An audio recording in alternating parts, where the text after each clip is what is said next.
Praise the Lord brothers sisters. இயேசு கிறிஸ்து நாமத்தினால் உங்கள் அனைவரும் வாழ்த்துகிறேன். இயேசு கிறிஸ்துடைய பிள்ளைகளா இருக்கிற நாம இயேசு கிறிஸ்துக்கு நாம் சாட்சி உள்ள பிள்ளைகளா இருக்கிறோமா என்பதுதான் நாம் இன்னைக்கு ஆராய்ந்து பார்க்க போறோம். இயேசு கிறிஸ்துக்கு நாம் சாட்சி கொடுக்கிறோமா? உண்மையிலே இன்னைக்கு கிறிஸ்துவர்கள், உலகம் முழுவதும் இருக்கிற கிறிஸ்துவர்கள் இயேசு கிறிஸ்துக்கு சாட்சிகளா இருக்கிறாங்களா? கண்டிப்பா எல்லாருமே இருக்க முடியாது.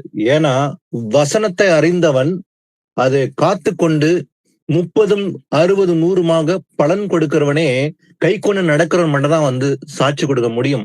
வெறும் பெயர் வைத்துக் கொள்வதனால அல்ல. என்னுடைய பேர் ஜான், என்னுடைய பேர் பீட்டர், என்னுடைய பேர் பிலிப்பு, இப்படி பெயர் வைத்து கொள்வதனால் அல்ல. அந்த பெயர் கேற்றபடி நான் இயேசு கிறிஸ்துக்கு சாட்சியா இருக்க வேண்டும். தேவனுடைய நாமம் மகிமைப்பட வேண்டும். நான் இயேசுவின் பிள்ளை, அவருடைய கற்பனை கை கொண்டு நடக்கிற இயேசுவை போலவே நான் வாழ்கிறேன் என்பது சாட்சியுடைய வாழ்க்கை வேண்டும் நமக்கு. அப்போ இன்னைக்கு நாம பார்க்க போவது சாட்சி கொடுப்பது. இந்த சாட்சிகள் பத்தி நம்ம எல்லாருக்குமே தெரியும். சில நேரங்கள சாட்சிகள் என்றால் சில பேர் சாட்சி சொல்லுவாங்க. அந்த சாட்சிகளே வருஷம் வருஷம் அடிக்கடி சொல்லிட்டே இருப்பாங்க. ஒரு சிலர் கேட்கும் போது அவங்க சாட்சிகள் எப்போதுமே அந்த சாட்சிகளை கொடுத்து மேன்மை பாராட்டி கொண்டிருப்பாங்க. ஆனா சாட்சிகள் எதற்காக? இயேசு கிறிஸ்து எனக்கு ஒரு அற்புதம் செய்கிறார், இன்று எனக்குள்ள வியாதி இருந்ததோ, வறுமை இருந்ததோ, பிரச்சனை இருந்ததோ, அதுல இருந்து எனக்கு இயேசு கிறிஸ்து விடுதலை ஆக்கினார். விடுதலை ஆக்கின பின்பு நான் சாட்சி கூறுகிறேன், இயேசு எனக்கு அந்த அற்புதம் செய்தார் என்பதை நான் இயேசுடைய நாமம் மகிமைப்படும்படி கூறுகிறேன். பிறகு என்னுடைய கடமை என்ன? அந்த சாட்சியை பெற்ற நான் சாட்சி கேட்டபடியே நான் இயேசு கிறிஸ்துக்கு பிள்ளைகள் நான் வாழ வேண்டும் என்றால், நான் இயேசு கிறிஸ்துக்கு என்ன செய்ய போகிறேன்? இயேசு எனக்கு பெரிய அற்புதம் செய்தார், அது உண்மை, அதுல மாற்றமே இல்லை. அவருடைய கிருபை நிமித்தமாக, அவருடைய அன்பு நிமித்தமாக எனக்கு அற்புதம் செய்தார் அல்லவா? நான் இயேசு கிறிஸ்துக்கு ஒரு சாட்சி உள்ள வாழ்க்கை வாழ்கிறேனா? அவருக்காக நான் என்ன செய்திருக்கிறேன் என்பதுதான் கேள்வி. அப்போ நாம சாட்சி கூறுகிறோம் என்றால், சாட்சி கூறுகிறது நல்லதான். சாட்சி கூறுவதனால் இயேசுடைய நாமம் மகிமைப்பட வேண்டும். அதே போல சபை பக்தி விருத்தி அடைய வேண்டும். இது ரெண்டுக்காக தான் நாம் சாட்சியை சொல்ல வேண்டும். ஆனா அதே சாட்சியை மாற்றமே சொல்லிக் கொண்டிருப்பதற்காக அல்ல. சாட்சியை பெற்ற நாம் அந்த சாட்சி உள்ள வாழ்க்கை வாழ நாம் எப்படி நம்மை மாற்றிக்கொண்டு அவருடைய கற்பனை கை கொண்டு நடந்து அவருக்கு சாட்சி கொடுக்கிறோம் என்பதுதான் இங்க முக்கியமா இருக்குது. வாசிக்கலாம். முதல்ல இயேசு கிறிஸ்துக்கு சாட்சி கொடுத்த ஒரு மனிதரை பத்தி பார்க்கலாம். இயேசு கிறிஸ்துக்கு எப்படி சாட்சி கொடுக்கிறான்னு சொல்லி பார்க்கலாம். முதல்ல யோவான் 1:6-8. தேவனால் அனுப்பப்பட்ட ஒரு மனுஷன் இருந்தான். அவன் பேர் யோவான். அவன் தன்னால் எல்லாரும் விசுவாசிக்கும்படி அந்த ஒளியை குறித்து சாட்சி கொடுக்க சாட்சியாக வந்தான். அவன் அந்த ஒளி அல்ல, அந்த ஒளியை குறித்து சாட்சி கொடுக்க வந்தவனாய் இருந்தான். ஆமென், ஆமென். தேவனால் அனுப்பப்பட்ட ஒரு மனுஷன் இருந்தான். அப்போ தேவனே ஒருத்தனை தேர்ந்தெடுத்து முன் குறித்து யோவான் அவன் வழி ஆயத்த பண்ணும்படி வருவான் என்று பழைய ஏற்பாட்டிலே ஏசா தீர்க்கதரிசி மூலமாக அறிவிக்கப்பட்டது. வனாந்தரத்திலே கூப்புடைய சத்தம் என்று பார்க்கிறோம் இல்லையா? வழியை ஆயத்த பண்ணும்படி யோவான் ஸ்நானகர் வந்தார், அதை நிறைவேற்றினார் என்று நமக்கு நல்லாவே தெரியும். ஆனா தேவன் தான் யோவானை தேர்ந்தெடுத்தார். பாருங்க, தேவனால் அனுப்பப்பட்ட ஒரு மனுஷன் இருந்தான். அவன் பேர் யோவான். யோவான் என்று பெயர் வைக்க வேண்டும் என்று தேவன் முன்னமே அவனை குறித்திருந்தார். எதற்காக? வழி ஆயத்த பண்ணும்படி முதல்ல இயேசு கிறிஸ்துக்கு முன்பாக அவன் வருகிறான். அவன் தன்னால் எல்லோரும் விசுவாசிக்கும்படி அந்த ஒளியை குறித்து சாட்சி கொடுக்க சாட்சியாக வந்தவன். யோவான் யார்? ஒளியை குறித்து சாட்சி கொடுக்க வந்தவன். யார் அந்த ஒளி? இயேசுதான் அந்த ஒளி. இதோ உலகத்து நான் ஒளியா இருக்கிறேன் என்று இயேசப்பா சொல்றாரு இல்ல? இந்த உலகத்துக்கு ஒளியா வந்தவர் தான் இயேசு. அப்போ பாவம் என்ற இருள அகப்பட்ட ஜனங்களுக்கு ஒளியாக இயேசு கிறிஸ்து இந்த உலகத்துக்கு மாம்சத்தில் வெளிப்பட்டார் அல்லவா? அவருக்கு சாட்சி கொடுக்கதான் யோவான் ஸ்நானகர் வந்திருக்கிறார். பாருங்க, அதாவது தன்னால் எல்லாரும் விசுவாசிக்கும்படி யோவான் ஸ்நானகர் மூலமாக எல்லோரும் விசுவாசிக்கும்படி அந்த ஒளியை குறித்து சாட்சி கொடுக்க வந்தான். சாட்சியாக வந்தவன் தான் இந்த யோவான். அவன் அந்த ஒளி அல்ல, அந்த ஒளியை குறித்து சாட்சி கொடுக்க வந்தவனா இருக்கிறான். அப்போ ஒளிக்கு சாட்சியா வந்திருக்கான். இப்ப நாம கூட இன்னைக்கு இயேசு கிறிஸ்து அறியாத ஒரு நாட்கள் இருந்திருக்க கூடும். ஆனா அறிந்து இந்த கற்பனை அறிந்த பிறகு நாம் இன்றைக்கு இயேசு கிறிஸ்துக்கு நாம அந்த ஒளியை குறித்து சாட்சி கொடுக்கிற பிள்ளைகளா நாம இருக்கிறோம் இன்னைக்கு. அப்ப நாம எப்படி நடக்கணும்? ஒளியின் பிள்ளைகள் நடக்க வேண்டும், இருளில் அல்ல. ஒரு காலத்தில் இருளில் இருந்தோம், ஆனால் இன்று அந்த ஒளியை குறித்து சாட்சி கொடுக்கிற நாமும் ஒளியில் பிள்ளைகளை போலதான் நடக்கணும். ஒளியின் பிள்ளைகளாக நாம் நடந்து கொள்ள வேண்டும். அப்ப உலகத்தில் வந்த எந்த மனுஷனையும் பிரகாசிக்கிற ஒளியே அந்த மெய்யான வழி. இப்ப எப்படிப்பட்ட மனுஷனையும் கூட பிரகாசிக்கக்கூடிய ஒரே ஒரு ஒளிதான் அந்த மெய்யான வழி. அந்த ஒளியை குறித்து யோவான் ஸ்நானகர் சாட்சி கொடுக்கிறான். இதுல 15ஆம் வசனத்தை வாசிங்க. யோவான் அவரை குறித்து சாட்சி கொடுத்து, எனக்கு பின் வருகிறவர் எனக்கு முன் இருந்தவர், ஆகையால் அவர் என்னிலும் மேன்மை உள்ளவர் என்று நான் சொல்லியிருந்தேனே, அவர் இவர்தான் என்று சத்தமிட்டு கூறினான். ஆமென். யோவான் எப்படி சாட்சி கொடுக்கிறான் பாருங்க. சத்தமிட்டு சாட்சி கொடுக்கிறான். யாருக்கும் பயப்படல. சத்தமிட்டு கூறுகிறான் என்னவென்று. அவரை குறித்து சாட்சி கொடுத்து, எனக்கு பின் வருகிறவர் எனக்கு முன் இருந்தவர். இதுதான் உண்மையான சாட்சி. அப்போ எனக்கு பின் ஒருத்தர், அதாவது எனக்கு பின் வருகிறவர், அவர் எனக்கு முன்னே இருந்தவர் தான். அவர்தான் இயேசு, அவர்தான் கர்த்தர். யோவானுக்கு நல்லாவே தெரியும். யோவான் அறிந்திருந்தான் இவர்தான் தேவகுமாரன். அப்ப பரத்தில் இருந்து இறங்கி வந்த தேவன் மாம்சத்தில் இயேசு என்ற பெயர்ல வெளிப்பட்டவர் இவர்தான். அவரை குறித்த சாட்சி கொடுக்கிறான். எனக்கு பின் வருகிறவர் எனக்கு முன் இருந்தவர். அப்போ அவரே ஆதியும் அந்தமுமானவர் என்று அவன் அறிந்திருந்தான். அதுதான் சொல்றான், அவர் எனக்கு முன் இருந்தவர், ஆகையால் அவர் என்னிலும் மேன்மை உள்ளவர். இப்படிப்பட்ட சாட்சி தான் வேணும். என்னை விட மேன்மை உள்ளவர் ஒருத்தர் வராரு, அவர்தான் இயேசு, அவர் எனக்கு முன் இருந்தவர், நான் சொல்லி இருந்தனே அவர் இவர்தான் என்று சத்தமிட்டு கூறுகிறான். இப்படிப்பட்ட சாட்சி தான் கொடுக்கணும். யாருக்கு? எனக்கு அல்ல, நமக்காக நாம் சாட்சி கொடுக்க கூடாது. என்ன குறித்தோ மேன்மை பாராட்ட அவசியம் இல்லை. கர்த்தருக்கு ஒருட்டே எப்போதும் மேன்மை பாராட்ட வேண்டும். அவர் இந்த உலகத்துக்கு ஒளியா வந்தார், அவர்தான் இயேசு, ஒரே கர்த்தர், ஒரே தேவன், அவர் மாம்சத்தில் வெளிப்பட்டார் என்று ஒளியை குறித்து நாமும் சாட்சி கொடுக்க வேண்டும். அப்ப யோவான் ஸ்நானகர் அந்த ஒளியை குறித்து சாட்சி கொடுக்கிறான். அதே போல அநேகர் அவன் மூலமாக இயேசு கிறிஸ்து மேல் விசுவாசம் வைத்தார்கள் என்று பார்க்க முடியும். வாசிக்கலாம். யோவான் 5ஆம் அதிகாரம் 30-33. நான் என் சுயமாய் ஒன்றும் செய்கிறதில்லை, நான் கேட்டிருக்கிறபடியே நியாயம் தீர்க்கிறேன். எனக்கு சித்தமானதை நான் தேடாமல் என்னை அனுப்பின பிதாவுக்கு சித்தமானதே நான் தேடுகிறபடியால் என் தீர்ப்பு நீதியாய் இருக்கிறது. என்னை குறித்து நானே சாட்சி கொடுத்தால் என் சாட்சி மெய்யாயிராது. என்னை குறித்து சாட்சி கொடுக்கிறவர் வேறொருவர் இருக்கிறார், அவர் என்னை குறித்து கொடுக்கிற சாட்சி மெய்யான சாட்சி என்று அறிந்திருக்கிறேன். நீங்கள் யோவானிடத்தில் ஆள் அனுப்பி விசாரித்தீர்கள், அவன் சத்தியத்திற்கு சாட்சி கொடுத்தான். ஆமென். ஆமென். அவன் சத்தியத்திற்கு சாட்சி கொடுத்தான். யார் அந்த சத்தியம்? இயேசுதான் அந்த சத்தியம். அவருடைய வசனமே சத்தியம். அப்ப இயேசு கிறிஸ்து பேசுகிற ஒவ்வொரு வார்த்தையும் சத்தியம். அவரே சத்தியம், அவரே வழி, அவரே ஜீவன் என்று நாம் பார்க்கிறோம் அல்லவா? அப்போ அவன் சாட்சி கொடுத்து யாருக்காக? சத்தியத்துக்கு சாட்சி கொடுக்க வந்தான் என்று இயேசு கிறிஸ்து கூறுகிறார். அப்ப நான் சுயமாய் ஒன்றும் செய்வதில்லை. இயேசு கிறிஸ்து பேசுகிற வார்த்தையை பாருங்க. அவர் பேசும்போது நான் ஒண்ணுமே சுயமா செய்ய போறதில்ல. அப்போ அவர் மனுஷகுமாரனா எழுந்து தன்னை தாழ்த்தி பேசுகிற வார்த்தை, நான் எதுவுமே என் சுய விருப்பத்தோடு நான் செய்வதில்லை, நான் கேட்கிறபடியே நியாயத்தீர்க்கிறேன். எனக்கு சித்தமானதை நான் தேடாமல் என்னை அனுப்பின பிதாவுக்கு சித்தமானதை நான் தேடுகிறபடியால் என் தீர்ப்பு நீதியா இருக்கிறது. என்னை குறித்து நானே சாட்சி கொடுத்தால் என் சாட்சி மெய்யாகிறது. அப்ப இயேசு கிறிஸ்து குறித்து சாட்சி கொடுக்கிறவர் யார்? பிதா சாட்சி கொடுக்கிறார் இல்லையா? அப்ப என்னை குறித்து சாட்சி கொடுக்கிறவர் வேறு ஒருவர் இருக்கிறார், அவர்தான் பிதா. அவர் என்னை குறித்து கொடுக்கிற சாட்சி மெய்யான சாட்சி என்று அறிந்திருக்கிறேன். அதனால நீங்கள் யோவானத்தில் ஆள் அனுப்பி விசாரித்தீர்கள். அவன் யாருக்கு சாட்சி கொடுக்கிறானா? சத்தியத்திற்கு சாட்சி கொடுக்கிறான் என்று இயேசப்பா சொல்றாரு. இதுல 34ஆம் வசனத்தை வாசிங்க. நான் ஏற்றுக்கொள்ளுகிற சாட்சி மனுஷருடைய சாட்சி அல்ல, நீங்கள் ரட்சிக்கப்படுவதற்காகவே இவைகளை சொல்லுகிறேன்.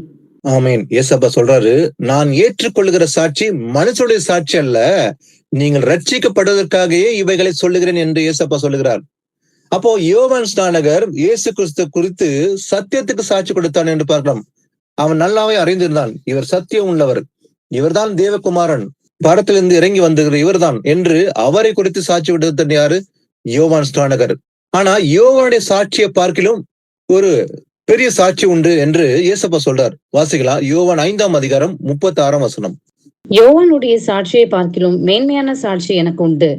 அது என்னவெனில், நான் நிறைவேற்றும்படிக்கு பிதாவானவர் எனக்கு கற்பித்ததும் நான் செய்து வருவதுமான கிரியைகளே பிதா என்னை அனுப்பினார் என்று என்னை குறித்து சாட்சி கொடுக்கிறது. ஆமென். ஆமென். பாருங்க, இயேசப்பா சொல்றாரு, யோவானுடைய சாட்சியை பார்க்கிலும் மேன்மையான சாட்சி எனக்கு உண்டு. அதை விட பெரிய சாட்சி. யோவான் கொடுத்தது சத்தியத்தை குறித்து சாட்சி கொடுத்தான், அவன் மெய்யான சாட்சி கொடுத்தான். ஆனாலும் கூட அதை விட மேன்மையான சாட்சி எனக்கு உண்டுன்னு ஏசப்பா சொல்றார். அது என்னவெனில், நான் நிறைவேற்றும்படிக்கு பிதாவானவர் எனக்கு கற்பித்ததும். இதை சொல்றது யாரு? இயேசு கிறிஸ்து தான் சொல்கிறார். மனுஷகுமாரனா இருந்து நான் நிறைவேற்றும்படிக்கு பிதாவானவர் எனக்கு கற்பித்ததும் நான் செய்து வருகிறதுமான கிரியைகளையே பிதா என்னை அனுப்பினார் என்று என்னை குறித்து சாட்சி கொடுக்கிறது. அப்ப இயேசு கிறிஸ்து குறித்து சாட்சி கொடுக்கிறது எதுவா? அதாவது பிதா எனக்கு கற்பித்ததும் நான் செய்து வருகிறதுமான கிரியைகளே, அந்த கிரியைகளே பிதா என்னை அனுப்பினார் என்று என்னை குறித்து சாட்சி கொடுக்கிறது என்று இயேசப்பா சொல்கிறார். இல்லைங்களா? அப்ப பிதா யாரு? குமாரன் யாரு? பிதா வேற குமாரன் வேற அல்ல. பிதா தான் குமாரன் வந்திருக்காரு. ஆனா மனுஷகுமாரனாக இது பேசும்போது தன்னை தாழ்த்தி சொல்லுகிறார். அப்போ அனுப்பினவர் என்று என்னை குறித்து சாட்சி கொடுக்கிறது இயேசப்பா சொல்றார். ஆனா முக்கியமா இயேசு சொல்ற இன்னொரு முக்கியமான விஷயத்த பாக்கணும். ஆனா இயேசு கிறிஸ்த பத்தி சாட்சி கொடுக்கிற வசனங்கள் எங்க இருக்குதுன்னு வாசிக்கலாம். இதுல 39ஆம் வசனம். வேத வாக்கியங்களை ஆராய்ந்து பாருங்கள், அவைகளால் உங்களுக்கு நித்திய ஜீவன் உண்டென்று எண்ணுகிறீர்களே, என்னை குறித்து சாட்சி கொடுக்கிறவைகளும் அவைகளே. ஆமென். ஆண்டவர் சொல்றாரு, வேத வாக்கியங்களை ஆராய்ந்து பாருங்கள். அப்போ இயேசு கிறிஸ்துவ பற்றி கொடுக்கிற சாட்சிகள் எங்குமே கிடையாது. நாம இயேசுக்கு சாட்சியா இருக்கிறோம். ஆனால் அந்த சாட்சிகள், இயேசு கிறிஸ்துவ பற்றி அறிகிற அறிவு, இது எல்லாமே எங்க இருக்குதா? வேதத்தில் தான் இருக்குது. புதிய ஏற்பாடு மட்டுமல்ல, பழைய ஏற்பாட்டிலும் பழைய ஏற்பாடும் புதிய ஏற்பாடும் சேர்ந்ததுதான் வேதாகமம். ஆதி ஆகமம் முதல் கொண்டு வெளிப்படுத்தல் வரை இயேசு கிறிஸ்து குறித்து சாட்சி கொடுக்கிற வசனங்கள் எங்க இருக்குது? வேதாகமத்தில் உள்ளதான் இருக்குது. அப்போ அதான் ஏசப்பா சொல்றாரு, வேதத்தை ஆராய்ந்து பாருங்கள், வேத வாக்கியங்களை ஆராய்ந்து பாருங்கள், அவைகளால் உங்களுக்கு நித்திய ஜீவன் உண்டு. அப்போ நித்திய ஜீவன் எங்க இருக்குது? வேதெல்லாம் இருக்குது. அப்போ வசனத்தில் நிமித்தமாக தான் நம்ம நித்திய ஜீவன் இருக்குது இல்லையா? அதை பெற்றுக்கொள்கிறோம். அப்ப என்னை குறித்து சாட்சி கொடுக்கிறவைகள் அவைகளே. அப்ப இயேசு கிறிஸ்துவ பற்றி சாட்சி கொடுக்கிற வசனம் எல்லாமே முழுவதமாக வேதாகத்தில் நிறைந்திருக்கிறது. அதான் ஆராய்ந்து பாருங்கள் இயேசப்பா சொல்றாரு. அப்ப இந்த சாட்சியை அறிந்து கொள்வதற்கு நாம் அதிகமாக வேதத்தை ஆராய வேண்டும். அதான் இயேசப்பா சொல்லிக் கொடுக்கிறார். வாசிக்கலாம், யோவான் 8ஆம் அதிகாரம் 12 முதல் 14 வரை. மறுபடியும் இயேசு ஜனங்களை நோக்கி, நான் உலகத்திற்கு ஒளியாயிருக்கிறேன். என்னை பின்பற்றுகிறவன் இருளிலே நடவாமல் ஜீவ ஒளியை அடைந்திருப்பான் என்றார். அப்பொழுது பரிசேயர் அவரை நோக்கி, உன்னை குறித்து நீயே சாட்சி கொடுக்கிறாய், உன்னுடைய சாட்சி உண்மையானது அல்ல என்றார்கள். இயேசு அவர்களுக்கு பிரதியுத்தரமாக, என்னை குறித்து நானே சாட்சி கொடுத்தாலும் என் சாட்சி உண்மையாயிருக்கிறது. ஏனெனில் நான் எங்கே இருந்து வந்தேன் என்றும் எங்கே போகிறேன் என்றும் அறிந்திருக்கிறேன். நீங்களோ நான் எங்கே இருந்து வருகிறேன் என்றும் எங்கே போகிறேன் என்றும் அறியீர்கள். ஆமென். ஆமென். பாருங்க, ஏசப்பா சொல்றாரு, அதாவது என்னை குறித்து நானே சாட்சி கொடுத்தாலும் கூட அவங்க சொல்றாங்க, உன்னை குறித்தே நீ சாட்சி கொடுக்கிறாயே, உன்னுடைய சாட்சி உண்மையானதல்லன்னு சொல்லி குற்றம் சுமத்துறாங்க. ஆனா ஆண்டவர் சொல்றாரு, என்னை குறித்து நானே சாட்சி கொடுத்தாலும் சரி, ஆனா என் சாட்சி உண்மையா இருக்குது, நான் போய் சொல்லல என்று ஏசப்பா சொல்லும் போது, ஏன்னா அது காரணம் என்ன? நான் எங்கே இருந்து வந்தேன் என்றும் எங்கே போகிறேன் என்றும் அறிந்திருக்கிறேன். ஏன்னா அவர்தான் தேவன் இல்லையா? அப்ப தேவன் மாம்சத்தில் வெளிப்பட்டார். இது தேவ ரகசியம். அவர் அறிந்திருக்கிறார் எல்லாமே. ஏன்னா அவர்தான் தேவன் இல்லையா? அப்ப பரத்திலிருந்து வெளிப்பட்டவர், மனுஷகுமாரங்க வந்தவர் இயேசுதான். அப்ப அவர் எங்கிருந்து வந்தாராம்? பரத்திலிருந்து இறங்கி வந்தார். பரலோகத்தில் இறங்கி வந்தவர் தான் இயேசு. அதான் சொல்றாரு, எங்கே போகிறேன் என்றும் அறிந்திருக்கிறேன், எங்கே இருந்து வந்தேன் என்றும் எங்கே போகிறேன் என்றும் நான் அறிந்திருக்கிறேன். ஆனா நீங்களோ நான் எங்கே இருந்து வந்தேன்னு சொல்லோ எங்க போறேன்னு சொல்லி உங்களுக்கு தெரியாது. அப்போ நீங்கள் மாம்சம் கேட்டபடி நியாயத்தீர்க்கிறீர்கள், நான் ஒருவனையும் நியாயத்தீர்க்கிறது இல்லை. ஏன்னா அவங்களோட தீர்ப்பு எல்லாமே மாம்சத்துக்கு கேட்டபடிதான் இருக்குது. ஏன்னா ஆண்டவர் இந்த உலகத்துக்கு ஒளியா இருக்கிறேன்னு சொல்லி ஆண்டவர் சொல்றாரு இல்லையா? என்னை பின்பற்றுக்க அவன் இருளில் நடவாம ஜீவ ஒளி அடைந்திருப்பான். அப்போ இந்த ஒளியை குறித்துதான் யோவான் சாட்சி கொடுக்கிறான். இவர் உலகத்துக்கு ஒளியா வந்தார் என்று சாட்சி கொடுக்கிறார் யோவான் ஸ்நானகர். அப்ப அவங்க சொல்றாங்க, உன்னை குறித்து நீயே சாட்சி கொடுக்கிறாய். அவ சாட்சி கொடுத்தாலும் எப்படிப்பட்டது? அது உண்மையா இருக்குது, அது சத்தியமா இருக்குது. ஏன்னா இவர் தான் சத்தியம் இல்லையா? அப்ப இவர் தான் ஜீவன், இவர் தான் வழி. அதனால அவருடைய சாட்சி உண்மையா இருக்குது என்று இயேசப்பா சொல்றாரு. வாசிக்கலாம், இதுலயே 16-17 வாசிங்க. நான் நியாயம் தீர்த்தால் என் தீர்ப்பு சத்தியத்தின்படி இருக்கும். ஏனெனில் நான் தனித்திருக்கவில்லை, நானும் என்னை அனுப்பின பிதாவுமாக இருக்கிறோம். 2 பேருடைய சாட்சி உண்மை என்று உங்கள் நியாய பிரமாணத்திலும் எழுதியிருக்கிறதே. ஆமென். பாருங்க, அவர் சொல்றாரு, 2 பேருடைய சாட்சி உண்மை என்று உங்கள் நியாய பிரமாணத்திலும் எழுதி இருக்கிறதே. பழைய ஏற்பாட்டுல உபாகமத்துல வாசிக்கும் போது 2 பேர் சாட்சி இருந்தே ஆக வேண்டும். அப்போ ஒரு தீர்ப்பு செய்வதற்கு பழைய ஏற்பாட்டுல நியாயப்பிரமாணம் மூலமாக ஒருத்தன் தப்பு செய்யும் போது அவனை கல்லெறிந்து கொள்ள வேண்டும் என்று நியாயப்பிரமாணம் கூறுகிறது இல்லையா? அதுக்கு சாட்சி இருக்க வேண்டும். எத்தனை சாட்சி? 2 பேருடைய சாட்சி செல்லும். அதான் ஏசப்பா சொல்ல, 2 பேருடைய சாட்சி உண்மை என்று நீங்கள் நியாயப்பிரமாணத்தில் எழுதியிருக்கிறதே நீங்கள் அறியவில்லையா? அப்போ 2 பேருடைய சாட்சி செல்லும் என்றால், அப்ப இயேசு கிறிஸ்துவ பத்தி சாட்சி கொடுக்கிறது யாரு? பிதா. அப்போ ஏன்னா பிதா வேற, குமாரன் வேற இல்ல. அப்ப இந்த 2 பேருடைய சாட்சி செல்லும் இல்லையா? அவர் சத்தியத்தை குறித்து சாட்சி கொடுக்கிறார். அப்ப யோவான் சாட்சி கொடுக்கிறான். அப்ப சொல்றார் ஆண்டவர், நான் என்னை குறித்து சாட்சி கொடுக்கிறேன்னா இருக்கிறேன், என்னை அனுப்பின பிதாவும் என்னை குறித்து சாட்சி கொடுக்கிறார். அதனால 2 பேருடைய சாட்சி உண்மையா இருக்குதுன்னு இயேசப்பா அவங்களோட சொல்றாரு. வாசிக்கலாம், எபிரேயர் 10ஆம் அதிகாரம் 28, 29. மோசேயினுடைய பிரமாணத்தை தள்ளுகிறவன் இரக்கம் பெறாமல் 2-3 சாட்சிகளின் வாக்கினாலே சாகிறானே. தேவனுடைய குமாரனை காலின் கீழ் மிதித்து தன்னை பரிசுத்தம் செய்த உடன்படிக்கையின் இரத்தத்தை அசுத்தம் என்று எண்ணி கிருபையின் ஆவியை நிந்திக்கிறவன் எவ்வளவு கொடிதான ஆக்கினைக்கு பாத்திரவானா இருப்பான் என்பதை யோசித்து பாருங்கள். ஆமேன். ஆமேன். ஆண்டவர் சொல்ற வசந்த பாருங்க, மோசேயினுடைய பிரமாணத்தை தள்ளுகிறவன். அப்போ நியாயப்பிரமாணம் மோசே மூலம் கொடுக்கப்பட்டிருந்தது. ஆனாலும் 613 கற்பனைகளே அவங்க கொடுக்கப்பட்டிருந்தாலும் கூட அவங்க அத்தனையும் கடைப்பிடிக்காம போயிட்டாங்க என்று நம்ம அறிந்திருக்கிறோம் இல்லையா? ஆனா அந்த மோசேயுடைய பிரமாணத்தை தள்ளுகிறவன் அவன் எப்படி சாவானா? இரக்கம் பெறாமல் 2-3 சாட்சிகளின் வாக்கினா சாகிறான்.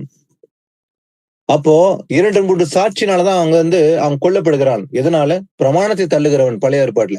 ஆனா தேவனுடைய குமாரனை புதிய ஏற்பாட்டுல காலின் கீழ் மிதித்து தன்னை பரிசுத்தம் செய்த உடன்படிக்கையின் இரத்தத்தை அசுத்தம் என்று எண்ணி கிருபையின் ஆவியை நிந்திக்கிறவன் எப்படிப்பட்டனா இருப்பானா? எவ்வளவு கொடிதான ஆக்கினைக்கு பாத்திரமானா இருப்பான் என்பதை யோசித்து பாருங்கள். அப்ப இயேசு கிறிஸ்து வரும்போது கூட நியாய தீர்ப்பு எப்படி இருக்கும்போது, நான் சொல்ல வசனமே அவனை கடைசி நாளில் நியாய தீர்க்கும். அப்ப நியாய தீர்ப்பு நாள் வரும்போது அப்படி வருகைக்கு முன்பாக நியாய தீர்க்க போறாரு. கிறிஸ்தவர்களுக்கு ஒரு நியாய தீர்ப்பு இருக்க போகுது. அதுதான் 2ஆம் வருகையில நடக்க போகுது. அப்ப எப்படி தீர்ப்பு இருக்க போகுது? அவர் ஒவ்வொரு வசனத்தையும் மூலமாக தான் நியாய தீர்ப்பார்.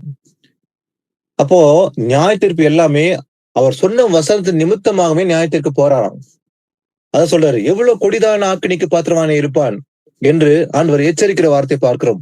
வாசிக்கலாம். அடுத்தது அப்போஸ்தலர்ல பேதுரும் அந்த அப்போஸ்தலர்களும் இயேசு கிறிஸ்துவை பற்றி சாட்சி கொடுக்கிற ஒரு வசனத்தை வாசிக்கலாம். அப்போஸ்தலர் 5ஆம் அதிகாரம் 29 முதல் 32. அதற்கு பேதுருவும் மற்ற அப்போஸ்தலரும், மனுஷருக்கு கீழ்ப்படுகிறதை பார்க்கிலும் தேவனுக்கு கீழ்ப்படுகிறதே அவசியமாய் இருக்கிறது. நீங்கள் மரத்திலே தூக்கி கொலை செய்த இயேசுவை நம்முடைய பிதாக்களின் தேவன் எழுப்பி இஸ்ரவேலுக்கு மனம் திரும்புதலையும் பாவ மன்னிப்பையும் அருளுகிறதற்காக அவரை அதிபதியாகவும் இரட்சகராகவும் தமது வலது கரத்தினாலே உயர்த்தினார். இந்த சங்கதிகளை குறித்து நாங்கள் அவருக்கு சாட்சிகளாய் இருக்கிறோம். தேவன் தமக்கு கீழ்ப்படுகிறவர்களுக்கு தந்தருளின பரிசுத்த ஆவியும் சாட்சி என்றார்கள். ஆமென். ஆமீன். பேதுரும் அப்போஸ்தலரும் அங்க சுவிசேஷம் அறிவிப்பதை தடை செய்யறாங்க. இயேசு கிறிஸ்து நாமத்தை பத்தி நீங்க பேசக்கூடாதுன்னு நான் சொல்லலையா? அந்த நாமத்தை குறித்து போதகம் பண்ணக்கூடாது என்று நாங்கள் உங்களுக்கு உறுதியாக கட்டளை இடவில்லையா என்று அவங்களை எதிர்த்தாங்க. அதுக்கு பேதுரு சொல்றாரு, மனுஷருக்கு கீழ்ப்படிதலை பார்க்கிலும் தேவனுக்கு கீழ்ப்படிதே அவசியமா இருக்குது. அப்ப எது முக்கியமா இருக்குது? அவங்க தைரியமா பேசுறாங்க. ஆண்டவர் சாட்சியா நின்று பேசுறாங்க, சாட்சி கொடுக்குறாங்க. எப்படி? மனுஷருக்கு கீழ்ப்படிதை விட தேவனுக்கு கீழ்ப்படியதே அவசியம் இங்கு.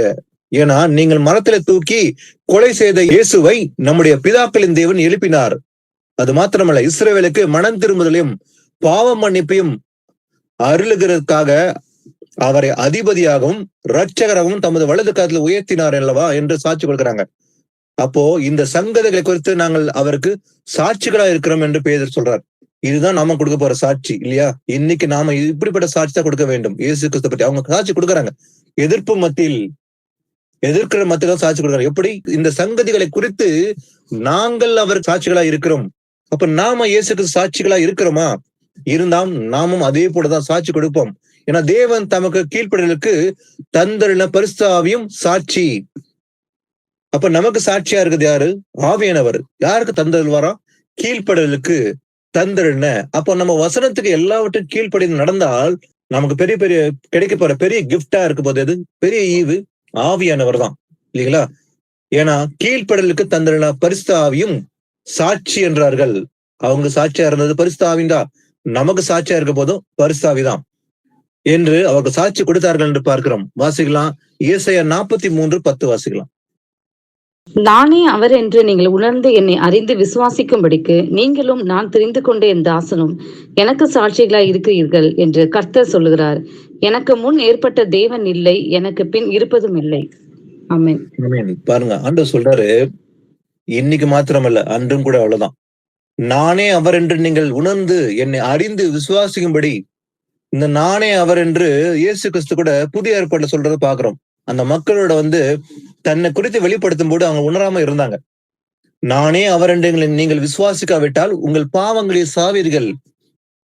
அப்புறம் வந்திருக்கிறது நான் தான், பரத்திலிருந்து வந்தவர் அவர்தான் என்று அவர் பேசும்போது அவங்க கடின மனதோட இருந்தாங்க. அவரை கல் எறிந்து கொல்லும்படிதான், சிலுவையில அறையும்படிதான் அவங்க மனதா இருந்தது. ஏற்றுக்கொள்ள மனதில்லாம இருந்தார்கள். அப்ப இங்கேயும் பாக்குற பழைய ஏற்பாடு சொல்றாரு, நானே அவர் என்று நீங்கள் உணர்ந்து என்னை அறிந்து விசுவாசிக்கும்படிக்கு நீங்கள் நான் தெரிந்து கொண்ட என் தாசன். அப்ப நாம யாரா இருக்கணும்? அவர் தெரிந்து கொண்ட தாசனா இருக்கணும். நம்ம எல்லாருமே எனக்கு சாட்சியா இருக்கிறீர்கள். அப்ப நாம எல்லாரும் எப்படி இருக்கிறோம்? கர்த்தருக்கு சாட்சியா இருக்கிறோம். அதான் அன்னைக்கும் ஆண்டவர் பாட்டு சொல்றாரு, எனக்கு சாட்சியா இருக்கிறீர்கள் என்று கர்த்தர் சொல்லுகிறார். எனக்கு முன் ஏற்பட்ட தேவன் இல்லை, எனக்கு பின் இருப்பதும் இல்லை, நான் ஒருவரே கர்த்தர் என்று ஏசப்பா சொல்றார் அநேக இடங்கள் இல்லையா? புதிய ஏற்பாட்டிலும் பழைய ஏற்பாட்டிலும் பார்க்கும்போது தேவன் ஒருவர் தான், அதுல மாற்றமே இல்லை. அப்போ தேவன் ஒருவர் என்பதை விசுவாசித்து சாட்சி கொடுக்கதான் மிகப்பெரிய சாட்சியா இருக்க போகுது இல்லையா? இந்த அடிப்படை சத்தியமே தேவன் ஒருவர், அவர் மூவர் அல்ல. இன்னைக்கு மூவர் என்று திருத்தம் தான் நிரம்பி இருக்குது. ஆண்டவர் அவமானப்படுத்தும்படி இன்னைக்கு உலகத்துல திருத்தம் என்ற ஒரு கோட்பாடு வந்திருக்குது. ஆனா வேதன்படி சத்தியம் சத்தியம் தான், தேவன் ஒருவர் தான். அப்போ எனக்கு முன் ஏற்பட்ட தேவன் இல்லை, எனக்கு பின் இருப்பதும் இல்லை, அதுக்கு நீங்க தான் சாட்சியா இருக்க போறீங்க. அப்ப நாம தான் சாட்சியா இருக்கிறோம் அவருக்கு இல்லையா? தேவன் ஒருவர் என்பதற்கு நாம தான் சாட்சி கொடுக்கிறோம். எப்படி? தேவனுடைய வார்த்தை நிமித்தமாக. வாசிக்கலாம். அடுத்தது ரோமர் 8:16-17. நாம் தேவனுடைய பிள்ளைகளாய் இருக்கிறோம் என்று ஆவியானவர் தாமே நம்முடைய ஆவியுடனே கூட சாட்சி கொடுக்கிறார். நாம் பிள்ளைகளானால் சுதந்திரருமாமே, தேவனுடைய சுதந்திரரும் கிறிஸ்துவுக்கு உடன் சுதந்திரருமாமே. கிறிஸ்துவுடனே கூட நாம் மகிமைப்படும்படிக்கு அவருடனே கூட பாடுபட்டால் அப்படி ஆகும். ஆமென். ஆமென். நாம் தேவனுடைய பிள்ளைகளாய் இருக்கிறோம் என்று ஆவியானவர் தாமே நம்முடைய ஆவியுடனே கூட சாட்சி கொடுக்கிறாராம். பாருங்க இல்லையா? நாம் எப்படி தேவனுடைய பிள்ளைகளா இருக்கிறோம் என்று சாட்சி கொடுக்கிறது யாரு? ஆவியானவர் தான் சாட்சி கொடுக்கிறார். எப்படி? நம்முடைய ஆவியோட கூட அவர் சாட்சி கொடுக்கிறார். அப்போ நாம தேவனுடைய பிள்ளைகளா இருக்கிறோமா? ஆவியானவர் சாட்சி கொடுக்கிறாரா நம்முடைய ஆவியோட கூட? அப்படி இருந்தா நாம் பிள்ளைகளா இருக்கிறோம். அப்ப நாம் பிள்ளைகள் ஆனால் நம்ம எப்படி இருப்போமா? அடிமையா இருக்க போறதில்ல. அப்ப தேவனுடைய பிள்ளைகள் ஒருபோதும் அடிமை இருப்பதில்லை. அப்ப நாம் பிள்ளைகள் ஆனால் எப்படி இருப்போமா? சுதந்திரமாமே. அப்ப தேவனுடைய சுதந்திரமும் கிறிஸ்துவுக்கு உடன் சுதந்திரமாமே. கிறிஸ்துவுடனே கூட நாம் மகிமைப்படும்படிக்கு அவரோட கூட பாடுபட்டால் அப்படியாகும். அப்ப கிறிஸ்துவோட கூட நாம் பாடுபட வேண்டும். ஏன்னா நாம தேவனுடைய பிள்ளைகளை மாறி இருக்கிறோம் இன்னைக்கு. அப்ப கிறிஸ்துவுடனே கூட நாம் மகிமைப்படும்படிக்கு அவரோட கூட பாடுபட்டால் அப்படியாகும். அப்ப நாம தேவனுடைய பிள்ளைகள் என்று சுதந்திரமா இருக்கோம், நாம் அடிமைகள் அல்ல. அப்ப தேவனுடைய புத்திரரா இருக்கிற நாம ஒரு காலத்துல அடிமை இருந்தோம், பாவத்துக்கு அடிமையா இருந்தோம், அந்நியர்களா இருந்தோம், தூரமா இருந்தோம். இன்னைக்கு அப்படி அல்ல. இயேசு சிந்தின ரத்தத்தின் நிமித்தமாக நாம் தூரமா இல்லை, இன்னைக்கு அவருக்கு சமீபமா இருக்கிறோம். எப்படி? நாம அவருடைய பிள்ளைகளை இருக்கிறோம் என்பது இது வேறு சத்தியம். அப்ப ஆவியானவர் நம்முடைய ஆவியுடன் கூட சாட்சி கொடுக்கிறார் நாம் பிள்ளைகள் என்று. வாசிக்கலாம். அடுத்தது 1 தெசலோனிக்கர் 2:4-5 வாசிக்கலாம். சுவிசேஷத்தை எங்களிடத்தில் ஒப்புவிக்கத்தக்கதாய் தேவன் எங்களை உத்தமர் என்று எண்ணினபடியே நாங்கள் மனுஷருக்கு அல்ல, எங்கள் இருதயங்களை சோதித்து அறிகிற தேவனுக்கே பிரியம் உண்டாக பேசுகிறோம்.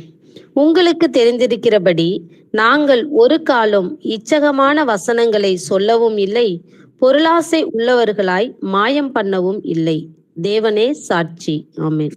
ஆமென். பவுல் சொல்வது போல சுவிசேஷத்தை எங்களிடத்தில் ஒப்புக்கத்தக்கதாய் தேவன் எங்களை உத்தமர் என்று எண்ணினபடியே.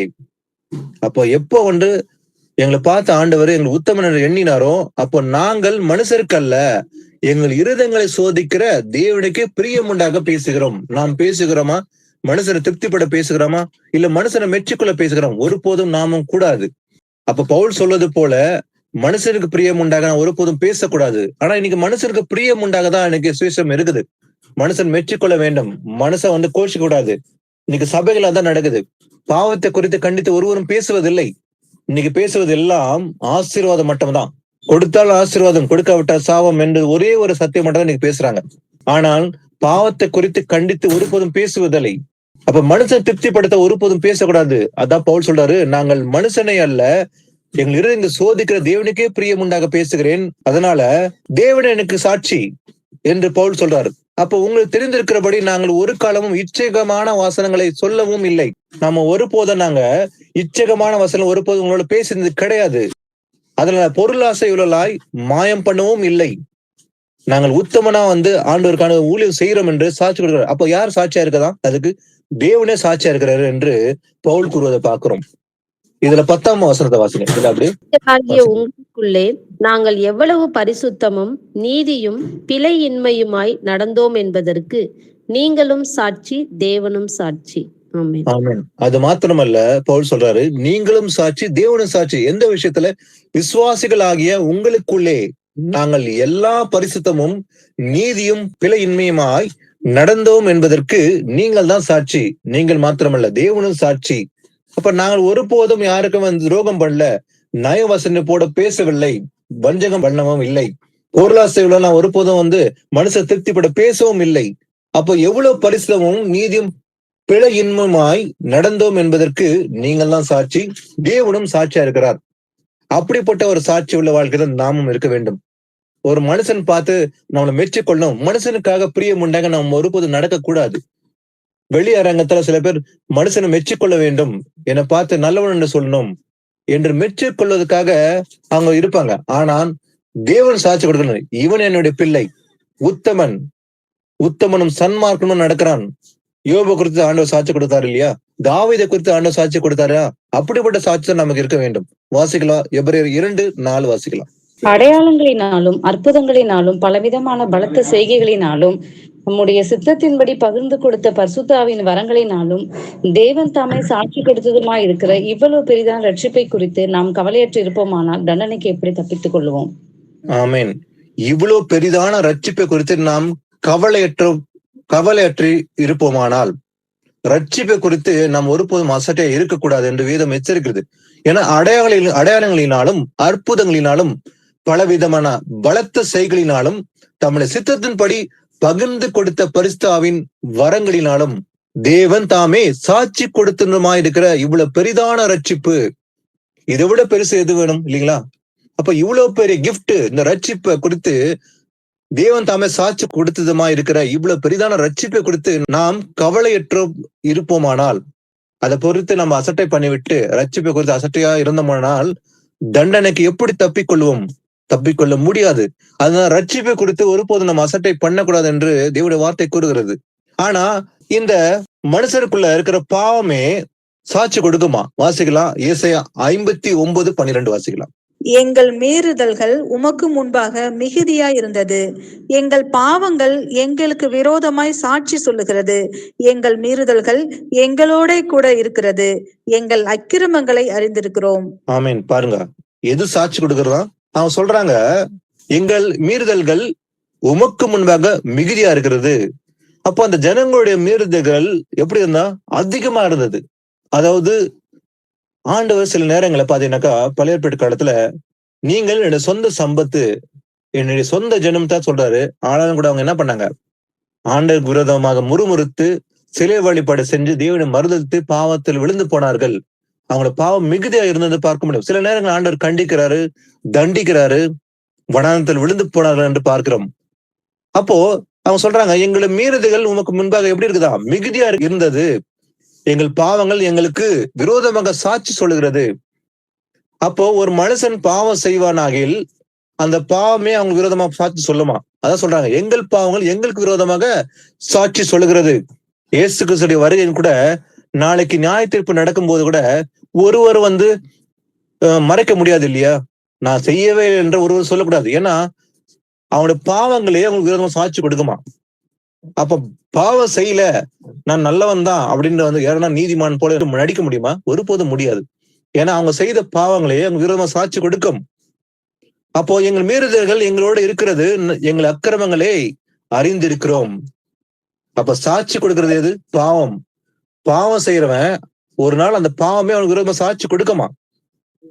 ஏன்னா அவர் சித்தமானால், ஏன்னா அவர் சொல்றாரு, இந்த கல்லுகளினால் ஆபிரகாமுக்கு பிள்ளைகள் உண்டாக்க முடியும் இல்லையா? ஒரு கழுதின் வாயை திறந்து பேச வைக்க முடியும், அவரால் பேச வச்சார். பழைய ஏற்பாட்டில் பார்க்கிறோம். ஆனால் ஒரு மனுஷனுடைய பாவம் விரோதமாக நாளை சாட்சி கொடுக்க போறது ஒரு மதில் கூட சாட்சி கொடுக்க முடியும் நாளைக்கு. அப்ப அவங்களோட மீறுதலுக்கு விரோதமாக அவங்க பாவங்களே ஒரு நாள் சாட்சி கொடுக்குமா.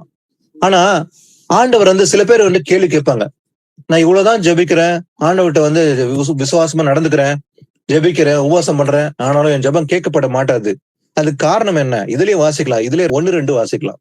இதோ ரட்சிக்கப்படக்கூடாதபடிக்கு கர்த்தருடைய கை குறுகி போகவும் இல்லை, கேட்கக்கூடாதபடிக்கு அவருடைய செவி மந்தமாகவும் இல்லை. உங்கள் அக்கிரமங்களே உங்களுக்கும் உங்கள் தேவனுக்கும் நடுவாக பிரிவினை உண்டாக்குகிறது. உங்கள் பாவங்களே அவர் உங்களுக்கு செவி கொடாதபடிக்கு அவருடைய முகத்தை உங்களுக்கு மறைக்கிறது. ஆமென். ஆமென். எது அவருடைய முகத்தை மறைக்கிறதா? நம்முடைய பாவங்கள் தான். ரட்சிக்க கூடாதபடிக்கு கர்த்தருடைய கை ஒருபோதும் குறுகி போகவில்லை, அவர் கேட்க கூடாதபடிக்கு அவர் செவி மந்தமாகவும் இல்லை. அப்ப எது மறைக்கிறது, தடுக்குது அவரை? உங்கள் அக்கிரமங்களே உங்களுக்கும் உங்கள் தேவனுக்கும் நடுவாய் பிரிவினையை உண்டாக்குகிறது. எது பிரிவினை உண்டாக்குது? நம்முடைய அக்கிரமம் தான். அப்ப தேவனுக்கும் நமக்கும் பிரிவினை உண்டாக்குறது இந்த பாவம்ன்ற மதில் செவரு. அப்ப உங்கள் பாவங்களை அவர் உங்களுக்கு செவி கொடுக்காதபடிக்கு அவருடைய முகத்தை உங்களுக்கு மறைக்கிறது. அப்போ இந்த பாவங்கள் இருக்கிறதுனாலதான் அவர் செவி கொடுக்க முடியல, அது தடையா இருக்குது பாவம். அப்ப இந்த பாவத்தை விட வேண்டும். அப்ப அந்த ஜனங்களோட பாவம் மிகுதியா இருந்தது, அதனாலதான். அப்ப தேவன் செவி கொடுக்காதபடிக்கு அவங்களோட பாவங்கள் அக்கிரமம் மிகுதியா இருந்தது. அதான் சொல்றேன், எங்களை அக்கிரமம் எங்க விரோதமாக சாட்சி கொடுக்கறதுன்னு சொல்றாங்க அவங்க. வாசிக்கலாம், சங்கீதம் 19:7 வாசிக்கலாம். கர்த்தருடைய வேதம் குறைவற்றதும் ஆத்துமாவை உயிர்ப்பிக்கிறதுமாய் இருக்கிறது. கர்த்தருடைய சாட்சி சத்தியமும் பேதையை ஞானியாக்குகிறதுமாய் இருக்கிறது. ஆமென். ஆமென். கர்த்தருடைய வேதம் எப்படி இருக்குதா? அது குறைவற்றதும் பெர்ஃபெக்ட் இல்லையா? ஒரு குறை கூட கண்டுபிடிக்க முடியாது. அந்த பரிபூர்ணம் என்பது வேதத்தில் நிறைந்திருக்குது, அது பெர்ஃபெக்ட் என்று பார்க்கிறோம். குறைவற்றதும் ஆத்துமாவை உயிர்ப்பிக்கிறதுமா இருக்கிறது. அப்ப கர்த்தருடைய சாட்சி முழுமையானதும். அப்ப இந்த சாட்சி எல்லாம் எங்க இருக்குது? இது சாட்சியாகவும் என்று எழுதப்படுகிறது வேதாகமம். இது சாட்சியாகவும், இயேசு கிறிஸ்து குறித்து சாட்சி கொடுக்கிற சாட்சியாகவும் எது? இந்த தேவனுடைய வார்த்தை. அப்ப கர்த்தருடைய சாட்சி முழுமையானதும் பேதையை ஞானியம் ஆக்குகிறதுமா இருக்கிறது. அப்போ ஒரு பேதைய ஞானியம் மாற்றக்கூடியது எது? கர்த்தருடைய வார்த்தை. அப்ப கர்த்தருடைய சாட்சி எப்படிப்பட்டது? ஒரு பேதையை ஞானியம் மாற்றும் என்று பார்க்கிறோம். அதனால இந்த வேதத்தை ஆராயுங்கள் என்று இயேசப்பா சொல்றாரு. அப்ப எனக்கு ஒண்ணுமே தெரியல, எதுவுமே புரியல என்றால் நம்ம என்ன செய்ய வேண்டும்? ஆவியினரோட உதவி கேட்க வேண்டும். இந்த வேதத்தை அறிந்து கொள்ளும்படி அவரை நாட வேண்டும். வேதத்தை அதிகமா ஆராய்ந்து அவரை நாடினால், அவரை தேடினால், அவர் அறியாத விஷயங்களை, ரகசியங்களையும் நமக்கு வெளிப்படுத்துவார். இந்த சாட்சி நிமித்தமாக அநேக விசுவாசம் உண்டாகணும். அப்ப நம்ம ஒரு சாட்சி சொல்றோமா, ஒரு சாட்சி சொல்லும் போது என்ன நடக்கும்? இன்னொருத்தருக்கு விசுவாசம் உண்டாகணும். வாசிக்கலாம், யோவான் 4:25-26 வாசிக்கலாம். ஃபர்ஸ்ட், அந்த ஸ்திரீ அவரை நோக்கி, கிறிஸ்து என்னப்படுகிற மேசியா வருகிறார் என்று அறிவேன், அவர் வரும்போது எல்லாவற்றையும் நமக்கு அறிவிப்பார் என்றார். அதற்கு இயேசு, உன்னுடனே பேசுகிற நானே அவர் என்றார். ஆமென். ஆமென். ஆண்டவர் சொல்றாரு, அந்த சமாரிய ஸ்திரீ அவள் செய்த பாவங்களை குறித்து ஆண்டவர் எக்ஸாக்டா அவருடைய ரகசியத்தை எல்லாத்தையும் வெளிப்படுத்துற ஆண்டவர். இதை கேட்ட உடனே அந்த ஸ்திரீக்கு, சமாரிய ஸ்திரீக்கு ஆச்சரியம் ஆயிடுச்சு. அவள் 5 புருஷர் வைத்திருந்தால் அது யாருக்குமே தெரியலன்னு நினைச்சா, அந்த ரகசியங்களை தேவன் வெளிப்படுத்தும் போது அந்த ஸ்திரீ அவரை நோக்கி சொல்லுகிற வார்த்தை என்ன? கிறிஸ்து என்னப்படுகிற மேசியா வருகிறார் என்று அறிவேன், அவர் வரும்போது எல்லாவற்றையும் நமக்கு அறிவிப்பார் என்று அவர் சொல்லும் போது ஆண்டவர் சொல்றாரு, உன்னுடன் பேசுகிற அந்த கிறிஸ்து வேற யாரும் இல்ல, அது நான் தான், நானே அவர் என்று சொல்லும் போது அவளுக்குள்ள ஒரு ஆச்சரியம் ஆயிடுச்சு. அவளுக்குள்ள ஒரு விசுவாசம் வந்துச்சு. இல்லையா? விசுவாசம் வந்த உடனே 29 வசனம் வாசிங்க. அதுல நான் செய்த எல்லாவற்றையும் ஒரு மனுஷன் எனக்கு சொன்னார், அவரை வந்து பாருங்கள், அவர் கிறிஸ்து தானோ என்றாள். அந்த ஸ்திரீ பாருங்க, இது கேட்ட உடனே போய் எல்லார்ட்டையும் அறிவிக்க ஆரம்பிச்சிட்டா. என்ன செஞ்சா? நான் செய்த எல்லாவற்றையும் ஒரு மனுஷன் எனக்கு சொன்னார். தீர்க்கதரிசியோ அவர் மேசியாவா? அவர் என்ன எல்லாவற்றையும் சொன்னார் எனக்கு, அவரை வந்து பாருங்கள், அவர் கிறிஸ்து தானோ என்று அறிவிக்கும் போது அந்த ஊருக்கு 39 வசனம் வாசிங்க. நான் செய்த எல்லாவற்றையும் எனக்கு சொன்னார் என்று சாட்சி சொன்ன அந்த ஸ்திரீயினுடைய வார்த்தை நிமித்தம் அந்த ஊரில் உள்ள சமாரியரில் அநேகர் அவர் மேல் விசுவாசம் உள்ளவர்கள் ஆனார்கள். ஆமென். ஆமென். ஒரு சாட்சி நிமித்தமாக என்ன நடக்குது? அநேகர் விசுவாசம் வைத்தார்கள். யார் மேல? ஆண்டவர் மேல விசுவாசம் வைத்தார்கள். அந்த ஸ்திரீ பண்ண வேலை இல்ல.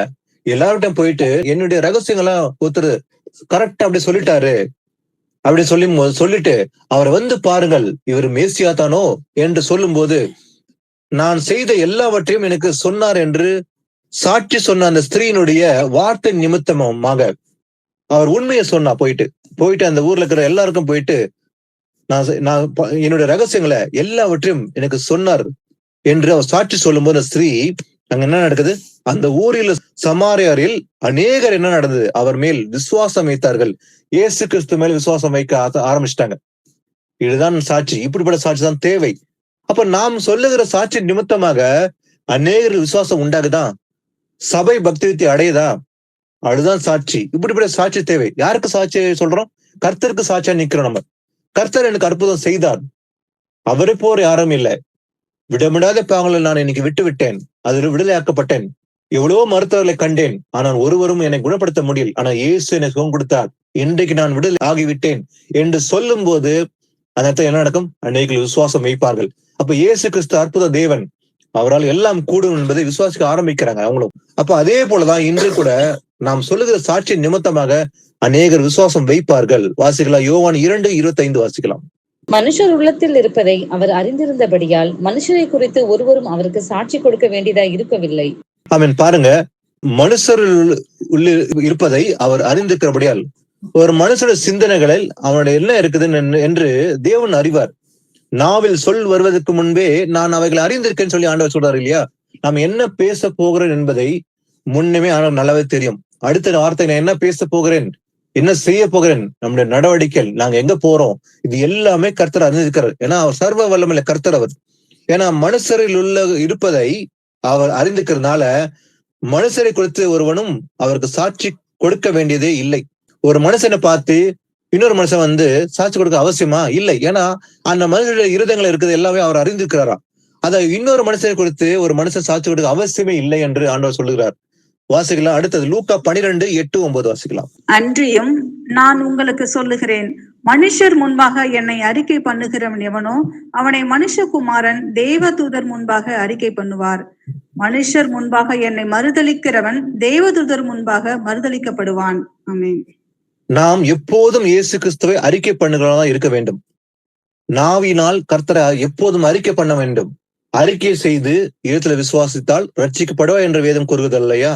அப்ப அன்றியும் நான் உங்களுக்கு சொல்லுகிறேன், மனுஷர் முன்பாக என்னை அறிக்கை பண்ணுகிறவன் எவனோ இவரே மெய்யான தேவன், இவர் சிருஷ்டி கர்த்தர், இவர் மேசியா, இவர்தான் தேவன் என்று அறிக்கை பண்ணும்போது அவனை மனுஷகுமாரனும் என்ன பண்ணுவார்? தேவதூதர் முன்பாக அறிக்கை பண்ணுவார்.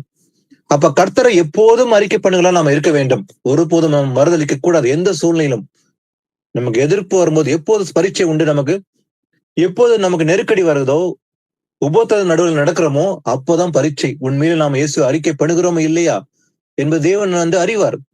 ஆனா மனுஷர் முன்பாக என்னை மறுதளிக்கிறவன் தேவதூதர் முன்பாகவும் மறுதளிக்கப்படுவான். அப்ப எப்போதும் இயேசு கிறிஸ்து நாம் சாட்சி கொடுக்கிற பிள்ளைகளா இருக்கும். வாயினா சாட்சி கொடுக்க வேண்டும். எப்படி? அவர் கர்த்தர் என்பதை நாம் அறிந்து இயேசுவின் பிள்ளைகள் நாம் சாட்சி கொடுக்க வேண்டும். ஆனா ஒருபோதும் அவரை மறுதளிக்க கூடாது. அவரை மறுதளித்தால் அவரும் நம்மளை மறுதளிப்பார் என்று வேதம் கூறுகிறது இல்லையா? வாசிக்கலாம். அடுத்தது சங்கீதம் 119 அதிகாரம் 45-46. நான் உம்முடைய கட்டளைகளை ஆராய்கிறபடியால் விசாலத்திலே நடப்பேன். நான் உம்முடைய சாட்சிகளை குறித்து ராஜாக்களுக்கு முன்பாகவும் வெட்கப்படாமல் பேசுவேன். ஆமென். தாவீது சொல்றாரு, நான் உம்முடைய கட்டளைகளை ஆராய்கிறபடியால் ஏன்னா எப்போதுமே பாருங்க, இந்த 119 சங்கீதம் வந்து அருமையா தேவனுடைய வார்த்தையை கொடுத்து அவ்வளவு ஆழமா எழுதப்பட்டிருக்குது. தேவனுடைய வார்த்தை கொடுத்து தாவீது எழுதியிருக்கிறான். அவன் சொல்லும் போது சொல்றான், நான் உம்முடைய கட்டளைகளை ஆராய்கிறபடியால் அதை மிகவும் பிரியப்படுகிறேன். அதனால ஆராய்கிறபடியால் நான் விசாலத்திலே நடப்பேன். நான் உம்முடைய சாட்சிகளை குறித்து என்ன பண்ண போகிற, ராஜாக்களுக்கு முன்பாகவும் வெட்கப்படாமல் பேசுவேன். அப்ப தேவனுடைய சாட்சியாகமத்தை குறித்து, சாட்சியை குறித்து நான் என்ன பண்ண போகிறேன், ராஜாக்களுக்கு முன்பாகவும் நான் வெட்கப்படாம பேசுவேன். அதே போல ஒரு விசுவாசம் நமக்கு இருக்க வேண்டும். நாம இன்னைக்கு வந்து கிறிஸ்தவர்கள் முன்பாக பேசலாம், ரொம்ப ஈஸியா பேசிடலாம், சாட்சி கொடுக்கலாம். ஆனா என்னைக்கு நமக்கு எதிர்ப்பு வருதோ, அப்ப என்னைக்கு இயேசு கிறிஸ்துவ எதிர்க்கிற மக்கள் மத்தியில் நம்ம சாட்சி கொடுக்கிறோம், அங்கதான் உண்மையா விளங்கும் இல்லையா? ராஜாக்கள் முன்பாக நம்ம சாட்சி கொடுக்க முடியுமா? கண்டிப்பா நாம் கொடுக்க வேண்டும். சாதாக், மேஷாக், ஆபேத்நேகர் இங்க 3 பேரும் நல்ல ஒரு சாட்சி கொடுத்தாங்க இல்லையா? அந்த தேசத்துல, பாபிலோன் தேசத்துல எல்லாரும் சிலை வணங்கும்படி கட்டளை போடும்போது, அந்த ராஜா கட்டளை இட்ட பின்பு எல்லாரும் தலை வணங்கினாங்க. ஆனா இந்த 3 பேர் மட்டும் வந்து தலை வணங்கவே இல்லை, தைரியம் நின்னாங்க. ஏன்னா கர்த்தருக்கு சாட்சி உள்ள பிள்ளைகளா இங்க இருந்தாங்க. அங்க சாட்சி கொடுத்தாங்க. கடைசி நிமிஷம் வரைக்கும் அவங்க தூக்கி வந்து அந்த எரிகிற அக்கடி சூழலை தள்ளப்படும் வரைக்கும் அவங்க வந்து பயப்படவே இல்லை, சாட்சி கொடுத்தாங்க. நான் ஒருபோதும் இந்த சிலைகளுக்கு தலை வணங்க மாட்டேன், கர்த்தரே தேவன் என்று சாட்சி கொடுத்தாங்க. அதே போல நாமும் ராஜாக்களுக்கு முன்பாகவும் நாம் சாட்சி கொடுக்கும், வெட்கப்படாமல் பேச வேண்டும். இவர் கர்த்தர், இவரே மெய்யான தேவன் என்று நாமும் வெட்கப்படாமல் பேசுகிற பிள்ளைகளை போலதான் இருக்க வேண்டும், சாட்சி கொடுக்க வேண்டும். அதான் தாவீது சொல்றார், ராஜாக்களுக்கு முன்பாகவும் நான் வெட்கப்படாமல் பேசுவேன், சாட்சிகளை குறித்து, உங்களுடைய சாட்சிகளை குறித்து நான் பேசுவேன் சொல்லி தாவீதும் சொன்னார். வாசிகளா மத்தேயு 5ஆம் அதிகாரம் 15-16. விளக்கை கொளுத்தி மரக்காலால் மூடி வைக்காமல் விளக்கு தண்டின் மேல் வைப்பார்கள், அப்பொழுது அது வீட்டில் உள்ள யாவருக்கும் வெளிச்சம் கொடுக்கும். இவ்விதமாய் மனுஷர் உங்கள் நற்கிரியைகளை கண்டு பரலோகத்தில் இருக்கிற உங்கள் பிதாவை மகிமைப்படுத்தும்படி உங்கள் வெளிச்சம் அவர்கள் முன்பாக பிரகாசிக்க கடவது. ஆமென். ஆமென். விளக்கை கொளுத்தி மரக்காலால் மூடி வைக்காமல், ஒருவன் விளக்கை கொளுத்தி மரக்காலால் மூடி வைத்தானா என்ன நடக்கும்? வெளிச்சம் யாருக்குமே கிடைக்காது இல்லையா? அப்ப அந்த வீட்டில் உள்ள அத்தனை பேரும் வெளிச்சத்தை காண முடியாது. ஆனா விளக்கை தண்டின் மேல் வைப்பார்கள், வெச்சா என்ன நடக்கும்? அப்போது அது வீட்டில் உள்ள யாவருக்கும் வெளிச்சம் கொடுக்கும். அதே போலதான் மனுஷர் உங்களோட நற்கிரைகளை கண்டு, நம்முடைய நற்களை பார்த்து என்ன பண்ணுவாங்க, பரலோகத்தில் இருக்கிற உங்கள் பிதாவை மகிமைப்படுத்தும்படி உங்கள் வெளிச்சம் எப்படி இருக்கணுமா, அவர்கள் முன்பாக பிரகாசிக்க வேண்டும். அப்ப நாம சாட்சியா இருக்க வேண்டும். ஏன்னா யோவான் சொல்றான், நான் ஒளியை குறித்து சாட்சி கொடுக்க வந்தேன். அதே போல நாம வந்து இயேசு கிறிஸ்துடைய பிள்ளைகளா இருக்க நாம வெளிச்சத்தின் நடக்க வேண்டும். அப்ப நம்முடைய வெளிச்சம் யாருக்கு முன்பாக வந்து பிரகாசிக்க வேண்டும்? அந்நிய ஜனத்துக்கு முன்பாக பிரகாசிக்க வேண்டும். அப்ப என்ன நடக்கும்? பரலோகத்திற்கு உங்கள் பிதாவை மகிமைப்படுத்தும்படி நம்ம எப்படி இருக்கணுமா, நம்முடைய வெளிச்சம் அவர்களுக்கு முன்பாக பிரகாசிக்க கடவது. வாசிகள் அடுத்தது யோவான் 15:26-27. பிதாவினிடத்திலிருந்து நான் உங்களுக்கு அனுப்ப போகிறவரும் பிதாவினிடத்திலிருந்து புறப்படுகிறவருமாகிய சத்திய ஆவியான தேற்றரவாளன் வரும்பொழுது அவர் என்னை குறித்து சாட்சி கொடுப்பார். நீங்களும் ஆதி முதல் என்னுடனே கூட இருந்தபடியால் எனக்கு சாட்சிகளாய் இருப்பீர்கள். ஆமென். ஆமென். ஆண்டவர் சொல்றாரு, பிதாவினிடத்திலிருந்து நான் உங்களுக்கு அனுப்ப போகிறவரும், அதே போல பிதாவினிடத்திலிருந்து புறப்பட்டு வருகிறவருமாகிய சத்திய ஆவியான தேற்றரவாளன் வரும்போது, ஹோலி ஸ்பிரிட் வரும்போது அவர் என்ன பண்ணுவார்? அவர் என்னை குறித்து சாட்சி கொடுப்பார், இயேசு கிறிஸ்துவ பத்தி சாட்சி கொடுப்பார் என்று அன்னைக்கு சொன்னார். அவர் சொன்னபடியே, வாக்குத்தத்தின்படியே அது நிறைவேறினது. அப்போஸ்தலர் 2ஆம் அதிகாரத்தில் பார்க்கிறோம், மேல் வீட்டார்களே அவர்கள் பெற்றுக்கொண்டார்கள், வாக்குத்தத்தம் பண்ணப்படியதை அவர் பெற்றுக்கொண்டார் காத்திருந்து. அவர் யாரை குறித்து சாட்சி கொடுத்தார்? ஆவியானவர் இயேசு கிறிஸ்து குறித்து சாட்சி கொடுக்கிறார். அப்ப பரிசுத்த ஆவியான யாரு? அவர்தான் இயேசு. அவர் சொன்னபடியே வந்து நிறைவேறினது. அப்ப நீங்களும் ஆதி முதல் என்னோட கூட இருந்தபடியால் நாம் எப்படி இருப்போமா? அவருக்கு சாட்சியா இருக்க போறோம், எனக்கு சாட்சியா இருப்பீர்கள் என்று இயேசப்பா சொல்றாரு. வாசிக்கலாம். அடுத்தது முக்கியமா வந்து ஒருத்தருக்குள்ள பரிசுத்தாவி வந்தா இந்த உலகம் என்ன நடக்குதுன்னு பாத்தீங்கன்னா, இந்த உலகத்தில் மக்கள் அங்க போதனை எப்படி இருக்குதுன்னா, அநேக சபையில் சொல்ற ஒரு தவறான உபதேசம் என்னன்னாக்கா, உனக்குள்ள பரிசுத்தாவி இருக்கிறான்னு எப்படி கண்டுபிடிக்க முடியுமா? உனக்குள்ள வந்து அந்நிய பாஷை வந்துச்சுன்னா ஓகே, உனக்குள்ள பரிசுத்தாவி இருக்குதுப்பா அப்படின்னு தான் அவங்க பொய் சொல்லுவாங்க. ஆனா வசனம் அப்படி சொல்லுதா? இல்ல. வாசிக்கலாம். அப்போஸ்தலர் 1:8 வாசிக்கலாம். பரிசுத்த ஆவி உங்களிடத்தில் வரும்போது நீங்கள் பலனடைந்து எருசலேமிலும் யூதேயா முழுவதிலும் சமாரியாவிலும் பூமியின் கடைசி பரியந்தமும் எனக்கு சாட்சிகளாய் இருப்பீர்கள் என்றார். ஆமென். ஆமீன். பரிசுத்தாவி உங்களிடத்தில் வரும்போதும் வந்தா என்ன நடக்கும்? அந்நிய பாஷை வந்துச்சுன்னு சொல்லுதா? கிடையாது. என்ன சொல்லுது? நீங்கள் பலன் அடைவீங்க. முதலாவது நீங்க அடைய போறது பலன். எந்த பலன்? தேவ பலன். மாம்சன் பலன் மாத்திரமல்ல, ஆவிலும் பலன் கொண்டு இருப்போம். பேதுரு பலன் கொண்டார் இல்லைங்களா? அவர் பலன் கொண்ட பிறகுதான் தைரியமா பிரசங்கம் பண்றாரு. பிரசங்கம் பண்ண முடிச்ச உடனே ரட்சிக்கப்பட நான் என்ன செய்ய வேண்டும்? குத்தப்பட்டவர்கள் சொல்றாங்க, 3000 பேர் ரட்சிக்கப்பட நாங்கள் என்ன செய்ய வேண்டும்? ஏன்னா அந்த பலன் பரிசாவி வந்து பேதுக்குள்ள வந்த உடனே தைரியம் பிரசங்கம் பண்றான். கேட்டவர்கள் யாவரும் குத்தப்பட்டு ரட்சிப்பு அடைவதற்கு அவங்க ஞானஸ்நானம் பெற்றுக்கொண்டால் 3000 பேர் சொல்லி பாக்குறோம். அப்ப பரிசாவி உங்களிடத்தில் வந்தா என்ன நடக்கும்? முதல்ல நடக்க வேண்டியது பலன். நீங்க பலன் பெற்றுக்கொள்ளுங்க. You will receive the power. பெற்றுக்கொண்ட நீங்கள் சும்மா இருக்க போறதில்லை. எப்படி இருப்போம்? எருசலேம், யூதா, அதே போல சமாரியா, பூமியின் கடைசி பரிந்தமும் யாருக்கு சாட்சியா இருக்க போறோம்? இயேசு கிறிஸ்துக்கு நாம சாட்சியா இருக்க போறோம். இதுதான் அடையாளம். அப்போ ஒருத்தனுக்குள்ள பரிசாவியனை எப்படி இருப்பான்? அவன் சும்மா இருக்க மாட்டான். இயேசு கிறிஸ்து சாட்சியா இருப்பான் அவன் இல்லையா? எங்கும் சாட்சியா இருப்பான். இயேசு கிறிஸ்து சாட்சி பிள்ளையா இருப்பான். அப்ப ஓடி ஒளிந்து ஞாயிற்றுக்கிழமை மட்டும் ஒரு கட்டடத்துல போய் உட்காந்துட்டு வந்துட்டு போறவன் சாட்சி உள்ள பிள்ளை இருப்பானா? கண்டிப்பா முடியாது. அப்போ பரிசுத்தாவி பெற்றவன் இயேசு கிறிஸ்து எங்கும் சாட்சி கொடுப்பான். அவன் புறப்பட்டு சென்று சுவிசேஷம் அறிவிப்பான். இதுதான் உண்மையான சாட்சி. வாசிக்கலாம் சங்கீதம் 35:28.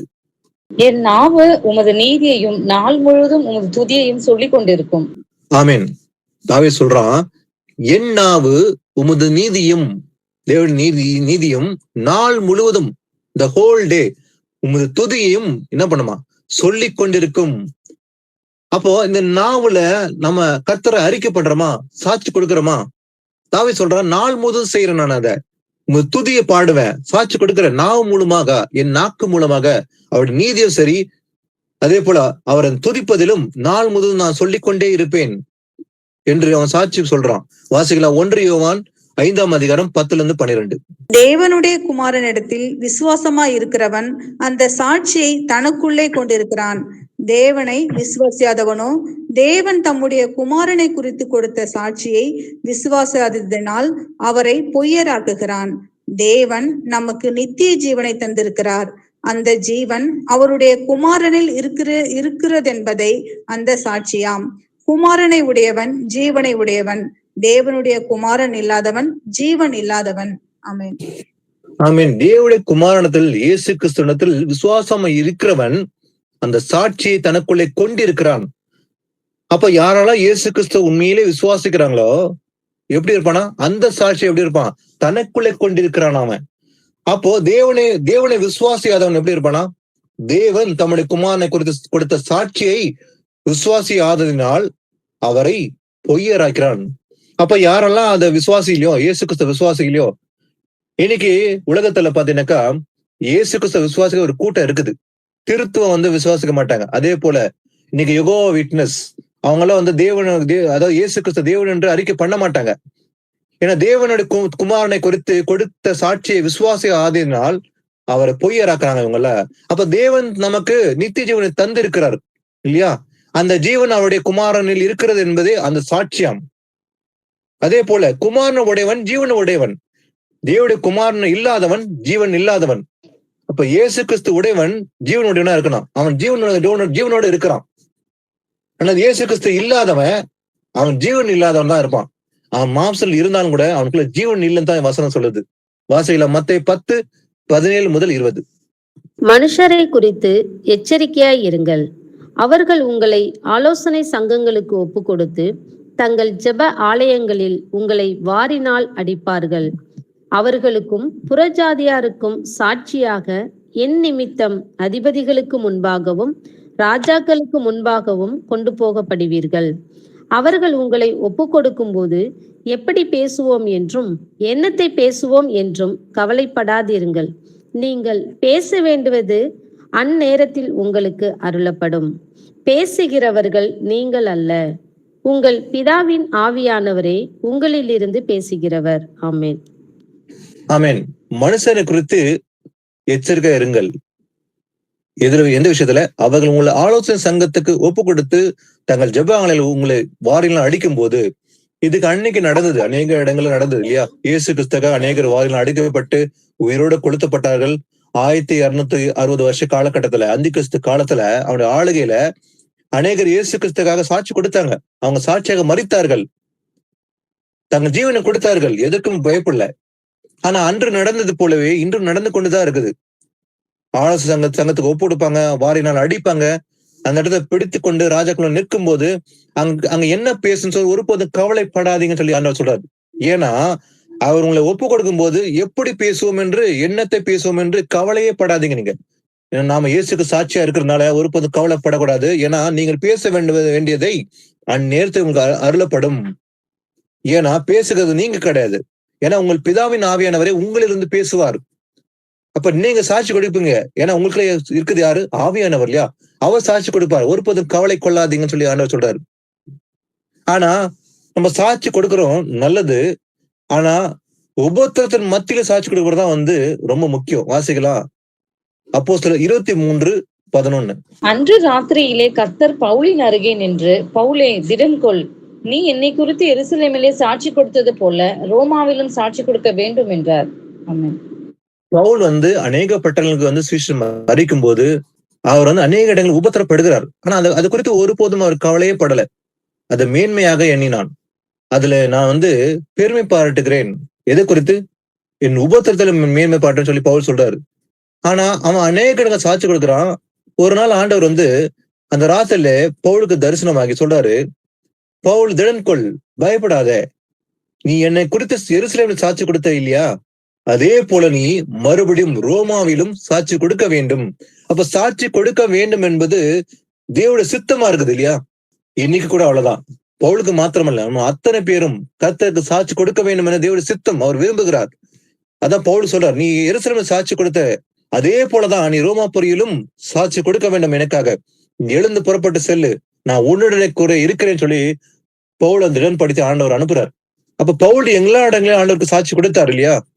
அப்ப தேவன் அதை விரும்பினார். அப்ப இன்னைக்கு கூட நாம இயேசுக்கு சாட்சி உள்ள பிள்ளைகள் நடக்க வேண்டும், சாட்சி கொடுக்க வேண்டும் என்று தேவன் விரும்புகிறார். வாசிக்கலாம் 2 கொரிந்தியர் 4:5-6. நாங்கள் எங்களையே பிரசங்கியாமல் கிறிஸ்து இயேசுவை கர்த்தர் என்றும், எங்களையோ இயேசுவின் நிமித்தம் உங்கள் ஊழியக்காரர் என்றும் பிரசங்கிக்கிறோம். இருளிலிருந்து வெளிச்சத்தை பிரகாசிக்க சொன்ன தேவன் இயேசு கிறிஸ்துவின் முகத்தில் உள்ள தமது மகிமையின் அறிவாகிய ஒளியை தோன்ற பண்ணும் பொருட்டாக எங்கள் இருதயங்களிலே பிரகாசித்தார். ஆமேன். ஆமீன். பவுல் சொல்றாரு, நாங்கள் எங்களையே பிரசங்கியாமல், எங்க நம்ம சாட்சி கொடுத்து பிரசங்கம் பண்ணாம கிறிஸ்து இயேசுவே கர்த்தர் என்றும். எப்படி பிரசங்கம் பண்றோமா? அவங்க சொல்றாங்க, கிறிஸ்து இயேசுவே கர்த்தர் என்று, எங்களையோ இயேசு நிமித்தம் உங்கள் ஊழியக்காரர் என்றும் பிரசங்கிக்கிறோம். அப்ப யாரு ஊழியக்காரனா இருப்பான்? இயேசு கிறிஸ்து கர்த்தர் என்று பிரசங்கிக்கிறவன், உள்ளதை உள்ளபடி பேசுறவன், சத்தியத்தை சத்தியமா பேசுறவன் தான் ஊழியக்காரனா இருப்பான். அப்ப இருளில் இருந்து வெளிச்சத்தை பிரகாசிக்க சொன்ன தேவன் இயேசு கிறிஸ்துவின் முகத்தில் உள்ள தமது மகிமையின் அறிவாகிய ஒளியை தோன்ற பண்ணும் பொருட்டாக எங்கள் இருதயங்களை பிரகாசித்தார் என்று பவுல் சொல்றார். வாசிக்கலாம், எபிரேயர் 3:5-6 வாசிக்கலாம். சொல்லப்பட போகிற காரியங்களுக்கு சாட்சியாக மோசே பணிவிடக்காரனாய் அவருடைய வீட்டின் எங்கும் உண்மை உள்ளவனாய் இருந்தான். கிறிஸ்துவோ அவருடைய வீட்டிற்கு மேற்பட்டவரான குமாரனாக உண்மை உள்ளவராய் இருக்கிறார். நம்பிக்கையினாலே உண்டாகும் தைரியத்தையும் மேன்மை பாராட்டலையும் முடிவு பரியந்தம் உறுதியாய் பற்றி கொண்டிருப்போமாகில் நாமே அவருடைய வீடாயிருப்போம். ஆமென். சொல்லப்பட போகிற காரியங்களுக்கு சாட்சியாக மோசே எப்படி இருந்தானா? பணிவிடைக்காரனாய் அவருடைய வீட்டில் எங்கும் உண்மையில இருந்தான் இல்லையா? மோசே குறித்து ஆண்டவர் சொல்றாரு, மோசே பணிவிடைக்காரனாய் இருந்தான், ஆனா எங்கும் உண்மையில இருந்தான். சொல்லப்பட காரியங்கள் முன்பாகவே சாட்சியாக மோசே நடந்து கொண்டான் என்று பார்க்கிறோம். ஆனா கிறிஸ்துவோ அவருடைய வீட்டிற்கு மேற்பட்டவராக, குமாரனாக உண்மையுள்ளவராய் இருக்கிறார். அப்ப நம்பிக்கையிலே உண்டாகும் தைரியத்திலும் மேன்மை பாட்டலையும் முடிவு பருந்தும் உறுதியா பற்றி கொண்டு இருப்போமாகில் நாம என்ன எப்படி இருப்போமா? நாமே அவருடைய வீடா இருப்போம். எப்போது? நம்பிக்கையினாலே உண்டாகும் தைரியத்தையும் மேன்மை பாட்டலையும் முடிவு பருந்து உறுதியாக பற்றி கொண்டிருக்கும் போது நாம அவருடைய வீடா இருப்போம் என்று பார்க்கிறோம். வாசிக்கலாம், அப்போஸ்தலர் 13:21-22. அது முதல் தங்களுக்கு ஒரு ராஜா வேண்டும் என்று கேட்டுக்கொண்டார்கள். அப்படியே தேவன் பென்யமின் கோத்திரத்தான் ஆகிய கீசுடைய குமாரனான சவுலை 40 வருஷ காலமாய் அவர்களுக்கு கொடுத்தார். பின்பு அவர் அவனை தள்ளி தாவீதை அவருக்கு ராஜாவாக ஏற்படுத்தி, ஈசாயின் குமாரனாகிய தாவீதை என் இருதயத்துக்கு ஏற்றவனாக கண்டேன், எனக்கு சித்தமானவர்கள் எல்லாம் அவன் செய்வான் என்று அவனை குறித்து சாட்சியம் கொடுத்தார். ஆமென். தாவீது குறித்து ஆண்டவர் சாட்சி கொடுக்கிறார் பாருங்க. ஆனா தாவீது அபிஷேகம் பண்ணது ஆண்டவர் தான்.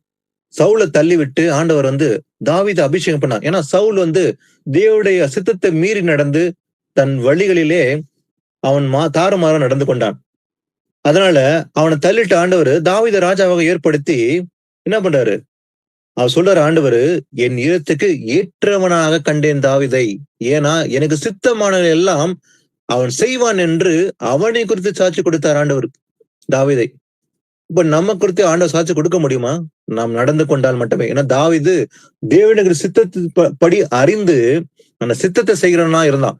அதான் ஆண்டவர் சொல்ல, எனக்கு சித்தமானவரை எல்லாம் அவன் செய்வான்.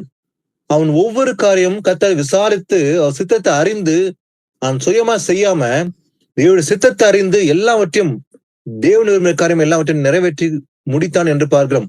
அதான் ஆண்டவர் சொல்ற, எனக்கு குறித்து, அதாவது அவன் செய்வான் என்று அவனை குறித்து சாட்சி கொடுத்தாரு, கர்த்தர் தான் சாட்சி கொடுத்தார்.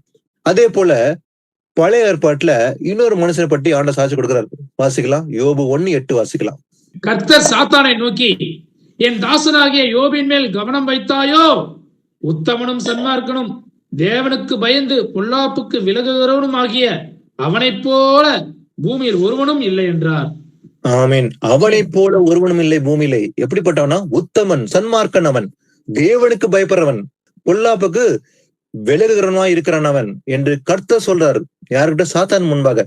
சாத்தான் வகை தேடான். ஏன்னா சாத்தான் யோபை தொடவே முடியல. அவனை சுத்தி வேலி அடைத்து வைத்திருந்தார். ஒருபோதும் சாத்தான் அவனை தொடவே முடியாது. ஏன்னா யோபை சுத்தி ஒரு வேலி இருந்தது. அந்த வேலியை எடுக்க சொல்லிதான் சாத்தான் வந்திருக்கிறான். அதனால ஆண்டவர் சொல்றாரு, என் தாசனாகிய யோபின் மேல் கவனம் வைத்தாயா? அவனை பாரு, அவன் உத்தமன், சன்மார்க்கன், தேவனுக்கு பயந்து நடக்கிறவன் மனுஷன். அது மாத்திரமல்ல, பொல்லாப்புக்கு விலகுகிறவனமாகிய அவனை போல பூமியில உருவம் இல்லை என்று அவனை சாட்சி கொடுக்கிறார். அப்படிதான் இருந்தான். ஆனா சாத்தான் பர்மிஷன் வாங்கிதான் போய் என்ன பண்றான்? யோபுக்குள்ளதெல்லாம் அழிக்கிறான் இல்லையா? யோபு தன் எல்லாவற்றையும் இழந்து போகிறான். அவன்கிட்ட இருந்த மாடு ஆண்டவர் தான் அனுமதிக்கு கொடுக்கிறார். அவன் எதுக்காக ஆண்டவர் அனுமதிக்கிறார்? அவன் சொல்றான், அதாவது யோபு விருதாவாக தேவனுக்கு பயந்து நடக்கிறான். நீர் அவனையும் அவன் அவனுக்கு உண்டான எல்லாவற்றையும் சுற்றி வேலி அடைத்தகளையோ அவன் கைகளின் கிரிகளையோ ஆசீர்வதித்தீர். அவனை எல்லாத்தையும் ஆசீர்வதிக்கிறேன். ஆனாலும் உம்முடைய கையை நீட்டி அவனை உண்டான எல்லாம் தொடுவீரானால் அப்போது அவன் உமது முகத்துக்கு எதிரே உண்மை தூஷிப்பான். அப்படி செஞ்சுப்பாருன்னு சொல்லி சாத்தான் ஒரு சவால் வைக்கிறான். அப்ப ஆண்டவர் அனுமதி கொடுக்கிறாரு. அனுமதி கொடுத்த பிறகு அவனுக்கு இருக்கிற எல்லாமே போயிடுது. அவனுடைய பிள்ளைகள் இறந்து போறாங்க. அவனுடைய ஆடு மாடுகள் எல்லாமே இழந்து போறான்.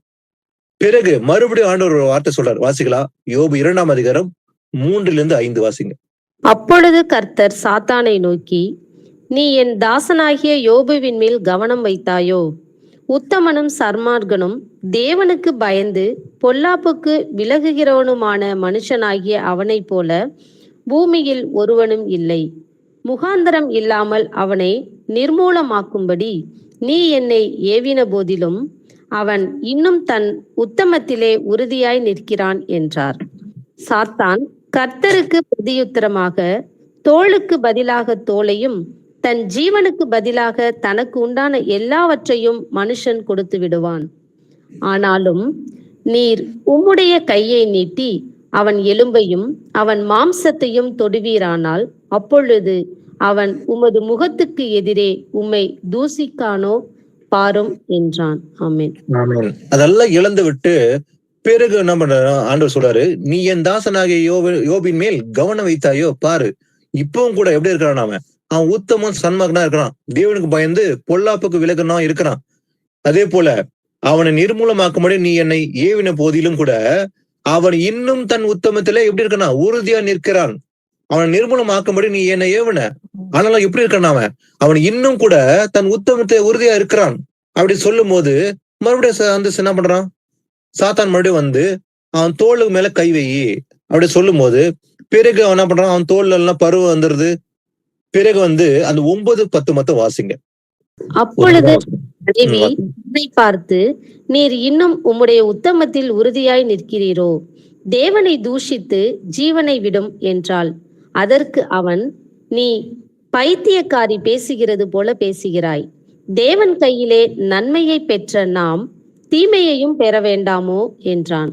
இவைகள் எல்லாவற்றிலும் யோபு தன் உதடுகளினால் பாவம் செய்யவில்லை. ஆமென். ஆமென். இப்படிப்பட்ட சாட்சி தான் தேவை. அவன் பாருங்க, அவன் எல்லாவற்றையும் இழந்துட்டு வீதியில அமர்ந்து என்ன பண்றான், அந்த பற்களை ஓடு எடுத்து பீறிக்கொண்டே இருக்கிறான். அவன் சரீரத்துல வியாதி. அப்போ உடனே அவன் மனைவி சொல்றா, நீ இன்னும் உம்முடைய உத்தமத்திலே உறுதியா நிற்கிறியா? தேவனை தூஷித்து ஜீவனை விடும். அவன் மனைவி கூட தூஷித்து சொல்றா, தேவனை தூஷித்து ஜீவனை விடு, இன்னும் எதுக்காக உயிரோடு இருக்கிற? அப்போ யோபு ஒரே வார்த்தை சொல்றான், நீ பைத்தியக்காரிய பேசுகிறது போல பேசுகிறாய். தேவன் கையில நன்மை பெற்ற நாம் தீமை பெற வேண்டாமோ? நன்மை மாத்திரம் பெற்றுக்கொள்வது அவசியமா? அவரிடத்துல தீமை பெறாம இருக்க முடியுமா? அதுல என்ன? அதனால இவைகள் எல்லாவற்றிலும் எப்படி இருந்தானா யோபு, தன் உதடினால் பாவம் செய்யவே இல்லை. அப்ப தன் உதடினால் இயேசு கிறிஸ்துவுக்கு சாட்சியா நின்றான் அவன். இதெல்லாம் நடந்த போது எல்லாவற்றையும் இழந்து போனான். கடைசி வரைக்கும் அப்படி இருந்தான். அவன் சாட்சியோட இருந்தான். ஒருபோதும் தன் உடலில் பாவம் செய்யவே இல்லை. ஆண்டவருக்கு உண்மையா நடந்து கொண்டான். அதான் ஆண்டவர் சாட்சி கொடுத்தது போலவே, இவன் என்னுடைய தாசன், இவன் உத்தமன், சன்மார்க்கன், தேவனுக்கு பயந்து நடக்கிற மனுஷன் என்று சாட்சி கொடுத்தது போலவே அவன் சாட்சி உள்ள வாழ்க்கையை வாழ்ந்தான். ஆனா கடைசியில என்ன நடந்தது அவனுக்கு? அவன் எதெல்லாம் இழந்து போனானோ அதெல்லாம் 2 மடங்கா பெற்றுக்கொண்டான். அவனுக்கு பெரிய ஆசீர்வாதம் கிடைத்தது. அப்போ கர்த்தருக்கு முன்பாக கடைசி வரைக்கும் அவன் உத்தமன் இருந்து அந்த சாட்சியை காத்து கொண்டான் என்று பார்க்க முடியும். வாசிக்கலாம். மத்தேயு 24:14 வாசிக்கலாம். வாக்கியத்தினுடைய இந்த சுவிசேஷம் பூலோகம் எங்கும் உள்ள சகல ஜாதிகளுக்கும் சாட்சியாக பிரசங்கிக்கப்படும். அப்பொழுது முடிவு வரும். ஆமென். பாருங்க, முடிவு எப்போது வரும்? இது அன்னைக்கு ஏசப்பா அந்த ஒளிவு மலையில சொன்ன வார்த்தை தான் இல்லையா? இந்த முடிவு வர காலத்தில் நம்ம எல்லாருமே இருக்கிறோம்.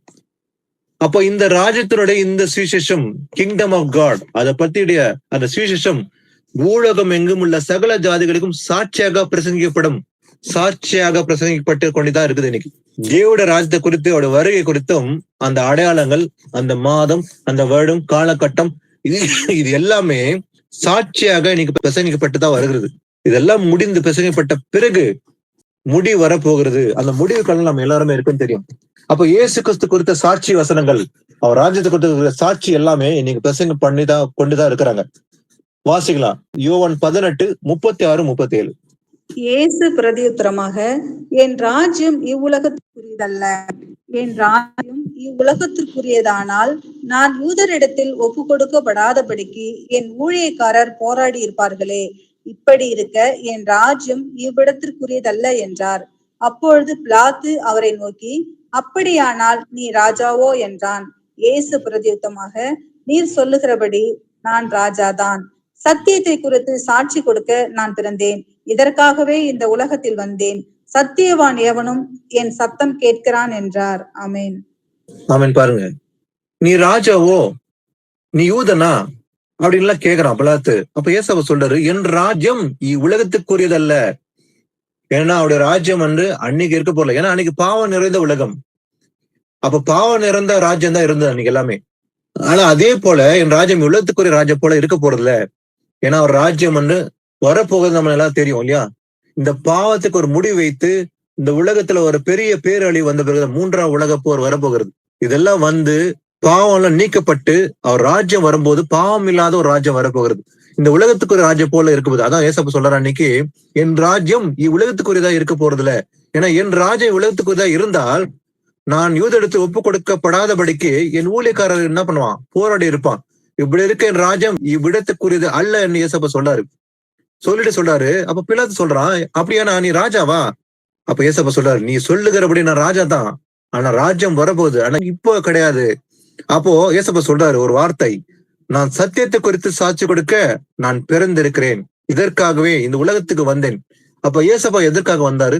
முதல் தடவை சத்தியத்தை குறித்து சாட்சி கொடுக்க தான் அவர் வந்தார். அப்ப அந்த சத்தியத்தை அறிந்து கொள்ளதான் அவர் சாட்சி கொடுக்க வந்தார். ஏன்னா சத்தியத்தையும் அறிவீர்கள், சத்தியம் உங்கள் உடலை அக்கும். அப்ப சத்தியத்தை குறித்து சாட்சி கொடுக்க இயேசப்பா வந்தாராம் உலகத்துல. என்ன சத்தியவான் எவனும் எப்படி இருப்பானா? என் சத்தம் கேட்கிறான். அப்ப இன்னைக்கு சத்தியத்தை கேட்கிறவன் யாரா இருப்பான்? சத்தியவான் தான் சத்தியத்தை கேட்டு நடப்பான். சத்தியத்தை கேட்க மாட்டேன்னு காதுகள் மூடிக்கொள்கிறார்களா? அப்படின்னா அவனுக்கு இயேசுக்கு உண்மை சாட்சி உள்ள பிள்ளைகளா இருக்க முடியாது. அப்ப சத்தியத்தை சொல்லும் போது சத்தியத்தை கேட்கிறவன் அவன் சத்தியத்தை பற்றி நடக்குவான். அதை இயேசப்பா சொல்றார், சத்தியவான் எவனும் என் சத்தம் கேட்கிறான் என்று இயேசப்பா சொல்றார். வாசிக்கலாம் 1 தீமோத்தேயு 6ஆம் அதிகாரம் 12 முதல் 14. விசுவாசத்தின் நல்ல போராட்டத்தை போராடு, நித்திய ஜீவனை பற்றிக்கொள், அதற்காகவே நீ அழைக்கப்பட்டாய். அநேக சாட்சிகளுக்கு முன்பாக நல்ல அறிக்கை பண்ணினவனுமாய் இருக்கிறாய். நம்முடைய கர்த்தராகிய இயேசு கிறிஸ்து பிரசன்னமாகும் வரைக்கும் நீ இந்த கற்பனையை மாசு இல்லாமலும் குற்றம் இல்லாமலும் கைக்கொள்ளும்படிக்கு எல்லாவற்றையும் உயிரோடு இருக்க செய்கிற தேவனுடைய சன்னிதானத்திலேயும் பொந்திய பிலாத்துவின் முன்னின்று நல்ல அறிக்கையை சாட்சியாக விளங்க பண்ணின கிறிஸ்து இயேசுவினுடைய சன்னிதானத்திலேயும் உனக்கு கட்டளையிடுகிறேன். ஆமென். ஆமென். விசுவாசத்தின் நல்ல போராட்டத்தை போராடு. நமக்கு போராட்டம் உண்டு. ஆனா எப்படிப்பட்ட போராட்டம் போராட வேண்டும்? விசுவாசத்தின் நல்ல போராட்டம் உண்டு. அதுக்காக போராடு. ஏன்னா நித்திய ஜீவனை பற்றி கொள்ள வேண்டும். அதற்காகவே நம்ம அழைக்கப்பட்டிருக்கிறோம் இல்லையா? நம்ம எதுக்காக இயேசப்பா அழைச்சிருக்காரு? நித்திய ஜீவனை பற்றி கொள்ளும்படி நம்ம என்ன பண்ண போராடி அதை பெற்றுக்கொள்ள வேண்டும்.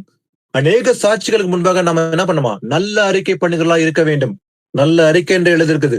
அப்ப நம்முடைய கர்த்தராக இயேசு கிறிஸ்து பிரசன்னமாக்குதல் வரைக்கும் நீ இந்த கற்பனையை மாசு இல்லாமலும் குற்றம் இல்லாமலும் கை கொள்ள வேண்டும்.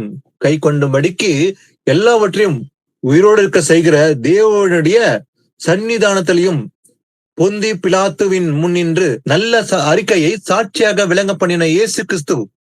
அதான் பார்த்தோம் இல்லையா? 18ஆம் அதிகாரத்துல 36-30 இயேசப்பா அறிக்கை பண்றார். நல்ல சாட்சி தான் இல்லையா? சத்தியத்தை குறித்து நான் சாட்சி கொடுக்க வந்தேன் என்று இயேசப்பா சொல்லார். அப்ப நல்ல அறிக்கையை சாட்சியாக விளங்க பண்ணின கிறிஸ்து இயேசுனுடைய சன்னிதானத்திலையும் உனக்கு கட்டளையிடுகிறேன். அப்ப நாம இயேசு கிறிஸ்து வருகை மட்டும் அந்த நித்திய ஜீவனை பற்றி கொண்டு நல்ல போராட்டத்தை போராடி இயேசு கிறிஸ்து நம்முடைய இருக்க வேணும். சாட்சி உள்ளலா இருக்க வேண்டும். அநேக சாட்சிகள் முன்பாக நாம் அறிக்கை பண்ணலாம் இருக்க வேண்டும் என்று வேத வாக்கியம் நமக்கு புத்தி சொல்லுகிறது என்று பார்க்கிறோம். இன்னைக்கு நாம இயேசு கிறிஸ்துக்கு சாட்சியா இருக்க வேண்டும். சாட்சி கொடுக்கிற பிள்ளைகளா இருக்க வேண்டும். ஏன்னா இயேசு கிறிஸ்து எப்படி இருந்தார்? அவர் இந்த பூமிக்கு சாட்சியாக வந்தார், ஒளியா வந்தார் என்று யோவான் சொன்னது போலவே அவர் சாட்சி கொடுத்தார். அதே போல அவர் சாட்சி கொடுத்தார் இல்லையா? சத்தியத்தை கொடுத்து நான் சாட்சி கொடுக்க வந்தேன் என்று இயேசப்பா சொன்னது போலவே நாமும் இயேசு கிறிஸ்துக்கு சாட்சி கொடுக்க வேண்டும். முடிவு வரும். இன்னைக்கு மாத்திரமல்ல, அவர் வருகை மட்டும் நான் சாட்சி உள்ள பிள்ளைகளா இருக்க வேண்டும். அப்போது நாம் அந்த நித்திய பற்றி கொண்டிருப்போம் என்று பார்க்கிறோம். ஓகே, இந்த பைபிள் ஸ்டடி முடிக்க நம்மில் ஒருவர் யாராவது ஒருத்தர் ஒரு முடிவு ஜெபத்தை ஆண்டவர் ஒப்பு கொடுத்து இந்த வசனத்தை கேட்ட ஒருத்தர் ஒரு முடிவு ஜெபத்தை செய்யலாம். பிரதர் சிஸ்டர்ஸ் யாருன்னா ஒருத்தர். அப்பா சீதாவை உண்மை சோத்தரிக்கிறோம் ராஜா, உண்மை போற்றுகிறோம் தகப்பனே.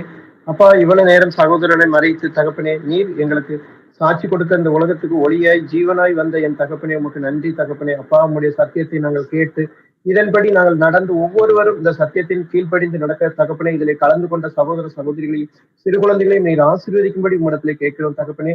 அப்பா சகோதரனை மறைத்து இவ்வளவு நேரம் தந்த இந்த 1 மணி நேரத்தில் எங்களை ஒரு சத்தியத்திலே வழி நடத்துகிற என் தகப்பனே, உமக்கு நன்றி ராஜா, உம்மை சோத்தரிக்கிறோம் தகப்பனே. அப்பா அந்த சத்தியத்திற்கு நாங்கள் கீழ்ப்படிந்து உமது சாட்சிகளை நாங்கள் ஏற்று இந்த சாட்சிகளை கொண்டு நாங்கள் ஒருவருக்கு ஒருவர் நாங்கள் ஒருவரை தாங்கிக் கொள்ள எங்களுக்கு கிருபை தந்திருக்க என் தகப்பனே, உமக்கு நன்றி ராஜா, நன்றி ராஜா. இவ்வளவு நேரம் இந்த சத்தியத்தை நாங்கள் கேட்டதுக்காக உங்கள் செவி கொடுத்து எங்களுடைய இனி நாங்கள் படிக்கக்கூடிய ஒவ்வொரு வார்த்தைகளையும் எங்களுக்கு செவி கொடுத்து எங்களுக்கு பதில் தரும்படி உங்களிடத்திலே மன்றாடி வேண்டுகிறோம் எங்கள் ஜீவனுள்ள நல்ல பிதாவே. ஆமீன். ஆமீன். ஆமீன். சிஸ்டர், சாட்சிகள் எதனா இருக்கா? சொல்ல விரும்பினா சொல்லுங்க. இல்ல யாருக்காக ஜெப விண்ணப்பம் இருக்குதா? இருந்தாலும் சொல்லுங்க, ஜெபிக்கலாம். Price Lord brother. சிஸ்டர் சொல்லுங்க. சாட்சி சொல்றேன் பிரதர். ராதாமான்னு ஒருத்தவங்க பிரதர், அவங்களுக்கு 60. அதனால ஏசப்பா அவர்கள் சத்தியத்தை அறிவிக்கும் போது முழுமையா கீழ்ப்படிஞ்சாங்க பிரதர். அவங்க நம்ம என்ன சொல்றோம் விட்டாங்க. ஏசப்பா மட்டும்தான் தெய்வம் முழுமையா அவங்க ஏற்றுக்கொண்டாங்க பிரதர். அவங்க இன்னைக்கு எல்லா டெஸ்டும் முடிச்சு அவங்களுக்கு பூர்ண சுகத்தை கொடுத்திருக்கிறாரு கேன்சர்ல இருந்து. ஏசப்பா ஆமென். ஆமென். நன்றி பிரதர். ஏன்னா அவங்க அம்மாவால அவங்களுக்கு இந்த மாதிரி போன் இல்ல, பேசுறதுக்கு சாட்சி சொல்றதுக்கு எந்த ஆமென். வழியுமே இல்ல. அதனால வந்து ஆமென். எல்லார்கிட்டயும் ஏசப்பா வந்து இந்த அவங்க வந்து சொல்லியிருக்காங்க, ஏசப்பா எனக்கு செய்த அற்புதத்தை வந்து நான் எல்லார்கிட்டயும் நான் சொல்றேம்மா அப்படின்னு ஆமென். சொல்லியிருக்காங்க. ஆமென். கண்டிப்பா, கண்டிப்பா. மகிமைப்படட்டும். ஆமென். ஆமென். கர்த்தருடைய நாமம் மையப்படுவதாக. பிரதர் சிஸ்டர்ஸ், இப்போ கேட்டீங்க இல்லையா, அந்த அந்த அம்மா பேர் வந்து ராதம்மா. அவங்க பண்ருட்டி பக்கத்துல ஒரு ஊர்ல இருக்காங்க. சோ கடந்த மாதம் முன்பாக சகோதரர்லாம் நாங்க சேர்ந்து போயிட்டு வந்துட்டோம். அங்க போய் சீச அறிக்கும் போது அந்த அம்மாவுடைய நிலைமை பாத்தீங்கன்னாக்கா வந்து கேன்சர் கட்டி இருந்தது. அவங்களால எதுவும் சாப்பிட முடியல, எதுவுமே குடிக்க முடியல. அந்த மாதிரி சூழ்நிலை தான் நம்ம பார்த்தோம். பிறகு வந்து அவங்களுக்கு சீசம் அறிவிச்சு அந்த வசனம் சொல்லி ஜெபம் பண்ணிட்டு வந்தோம். ஒரு சில மாசத்துக்குள்ளேயே வந்து அவங்க ஒப்பு கொடுத்தாங்க, முழுசா ஒப்பு கொடுத்தாங்க. ஒப்பு கொடுத்த பிறகு, ஜெபித்த பிறகு அவங்க ஞானஸ்நானம் பெற்றுக்கொண்டாங்க. முழுசா இயேசு கிறிஸ்து மேல விசுவாசம் வைத்தாங்க. பிறகு வந்து பாத்தீங்கன்னாக்கா, இன்னைக்கு பாத்தீங்கன்னாக்கா அவங்க முழு சுகம் அடைஞ்சு ஞானஸ்நானம் பெற்ற பிறகு இவங்க நார்மல் ஆயிட்டாங்க. அவங்களுக்கு எந்த ஒரு கேன்சர் கட்டியும் கிடையாது இன்னைக்கு. மருந்துகளால முடியாதது தேவனால் கூடும் என்பதை விசுவாசித்தாங்க. இன்னைக்கு மருந்து அல்ல, இயேசு கிறிஸ்து பரிபூர்ண சுகம் கொடுத்துட்டாங்க. ஒரு கேன்சர் கூட கிடையாது இவங்களுக்கு.